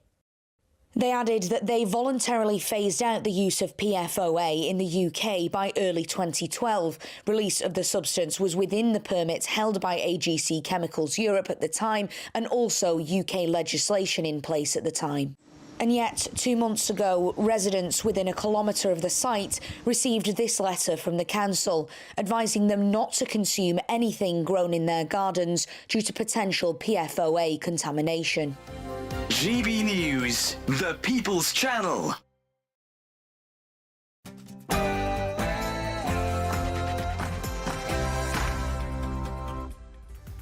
Very, very good afternoon to you. It's 3 p.m. Welcome to the Martin Daubney Show here on GB News. We're broadcasting for you live from the heart of Westminster and all across the UK. This was a serious departmental error. It was in clear breach of strict data protection protocols, and it was one of many data losses relating to the ARAP scheme during this period. Yeah, huge breaking news story this afternoon. Up to 7,000 Afghans are being relocated to the United Kingdom in a secret scheme following the most serious MOD data breach in history. The big questions: who's to blame? Why did the government gag the press for 2 years? What will all of this cost? And why should British taxpayers pick up the tab? And a bombshell new poll spells fear for Keir, as a new Corbyn-led party would tie with Labour on 15% and pave the way for Nigel Farage to steam into Downing Street. Labour would win just 45 seats, an astonishing loss of 366, with Reform bagging 442. Is Jeremy Corbyn Nigel Farage's secret weapon in disguise? We'll have full analysis. And elsewhere, a Reform Council leader has raised eyebrows by demanding that Yvette Cooper increases immigration. Kent County Council leader Lyndon Camcaran has grave concerns that adult social care demands in her area cannot be met if care visas are clamped down upon. Has Reform gone woke? I'll grill the leader in question. And GB News viewers were outraged after heartbroken Courtney Field, a 12-year-old girl, was sent home from school for wearing a Union Jack dress to celebrate British culture. On today's show, I've got the interview they all wanted. I'll be joined by her defiant father, Stuart, who roars, "We will never be shamed by virtue signallers." And here's a story I can drink to, because patients are raising a glass to a GP who's urging Brits to ditch their antidepressant pills and instead head to the boozer. Sir Sam Everington claims beer gardens are a happy place and pubs form a vital role in connections. I'll speak to Sam later in the show, and that's my kind of doctor.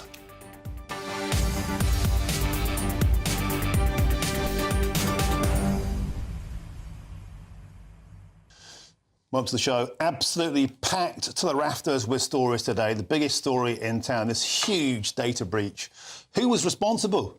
How much will it cost? Why should we pick up the tab? Why did the government gag the press for 2 years? Was it to protect the identities of Afghans, or was it to protect their own tattered reputation? Once again, immigration in chaos, the asylum system taken over by lunatics, it seems, and that schoolgirl, Courtney Field, 12, sent home from school for wearing that Union flag dress. Nationwide outrage. Well, our political editor, Chris Hope, even mentioned it to the Prime Minister, Sir Keir Starmer, earlier on. If you're watching this show, Courtney, I want you to know you are a superhero. Not all superheroes wear capes, and if you did, please, could it be a Union flag cape? Your dad will be on the show later on. Cannot wait for that. Please get in touch. gbnews.com/your say is the way to do so. But first, here's your headlines, and it's Tatiana Sanchez.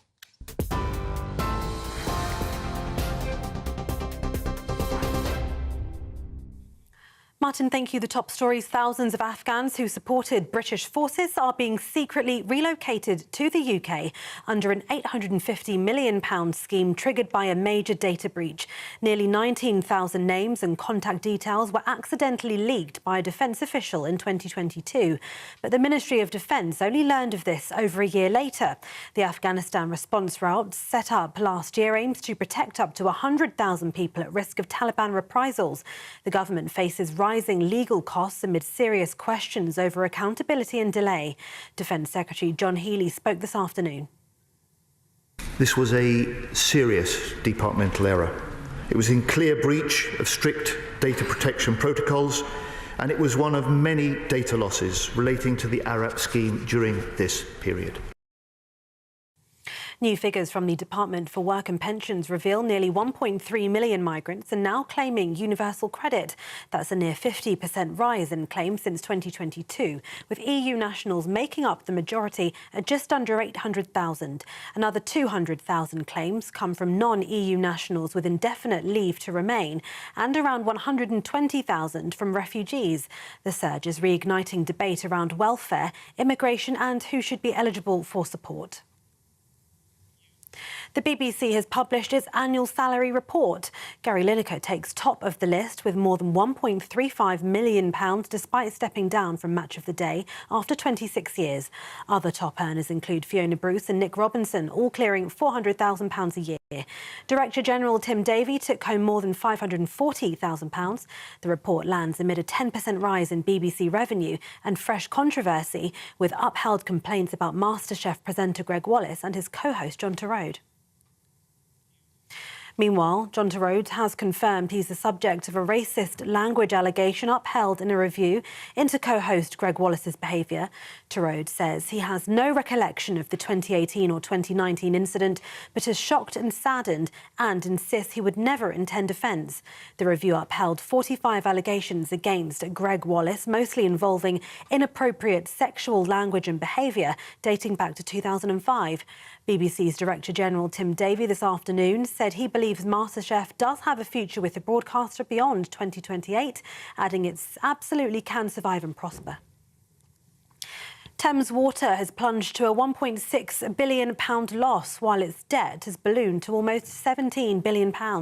It comes as pollution incidents leapt 34%, and regulators have hit the firm with a record £122 million fine and rising penalties. The crisis hit suppliers serving 16 million people, still hunting for a rescue deal after investors ditched the lifeline. Executives face a grilling by MPs tomorrow over bonuses and the threat of nationalisation as its finances creak. Donald Trump says he's disappointed in Vladimir Putin, but insists he's not done with the Russian leader. In an interview, the US president claimed a Ukraine peace deal was close 4 times, only for Putin to launch fresh attacks, including on a nursing home.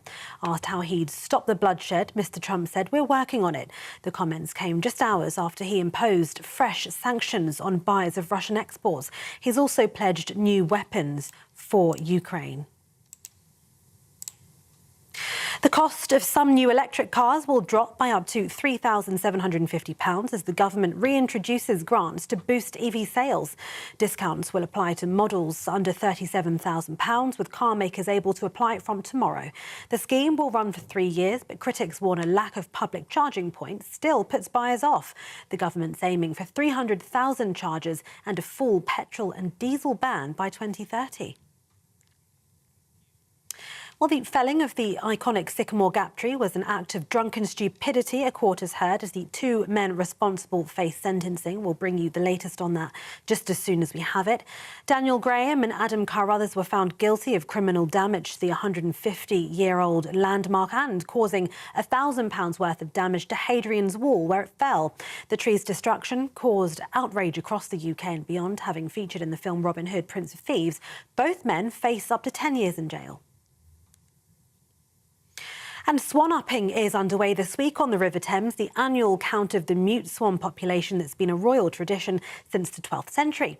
The Sovereign Swan Marker and team are travelling upriver, weighing and measuring young cygnets and checking for injuries often caused by discarded fishing lines. It's all part of efforts to protect these iconic birds and preserve a centuries-old tradition. And those are the latest GB News headlines. For now, more news in half an hour. For the very latest GB News direct to your smartphone, sign up to News Alerts by scanning the QR code or go to gbnews.com/alerts.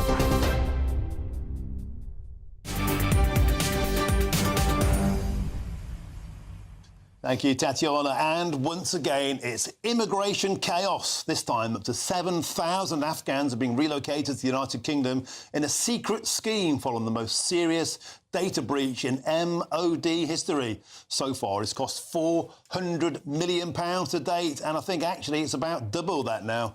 And meanwhile, new figures show that nearly 1.3 million immigrants are claiming universal credit in Britain. That's an astonishing almost 50% increase in claims since 2022. As you can see on your screen there, the biggest tranche of that are those from the European Union. Just under 800,000 claims. Remember that, Remainers.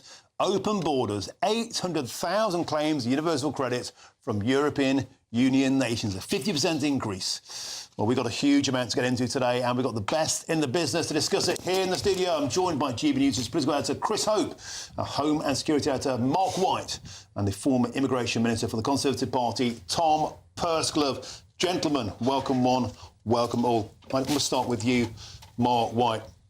Calamity. It looks like a total calamity. The biggest data breach in MOD history, could cost billions of pounds. Huge questions. Who's responsible? Why was there a 2-year gagging clause on the press? Who put that in place? Is this a Tory party cover-up? It was on their watch. This happened. How much will this cost? And will this be footed by the British taxpayer? Oh, I'll try my best. Try my best to answer those for you. Yes, this is deeply embarrassing, of course, for the military in terms of this data breach. And you heard from John Healey, actually, in the comments today, saying it was one of multiple data breaches involving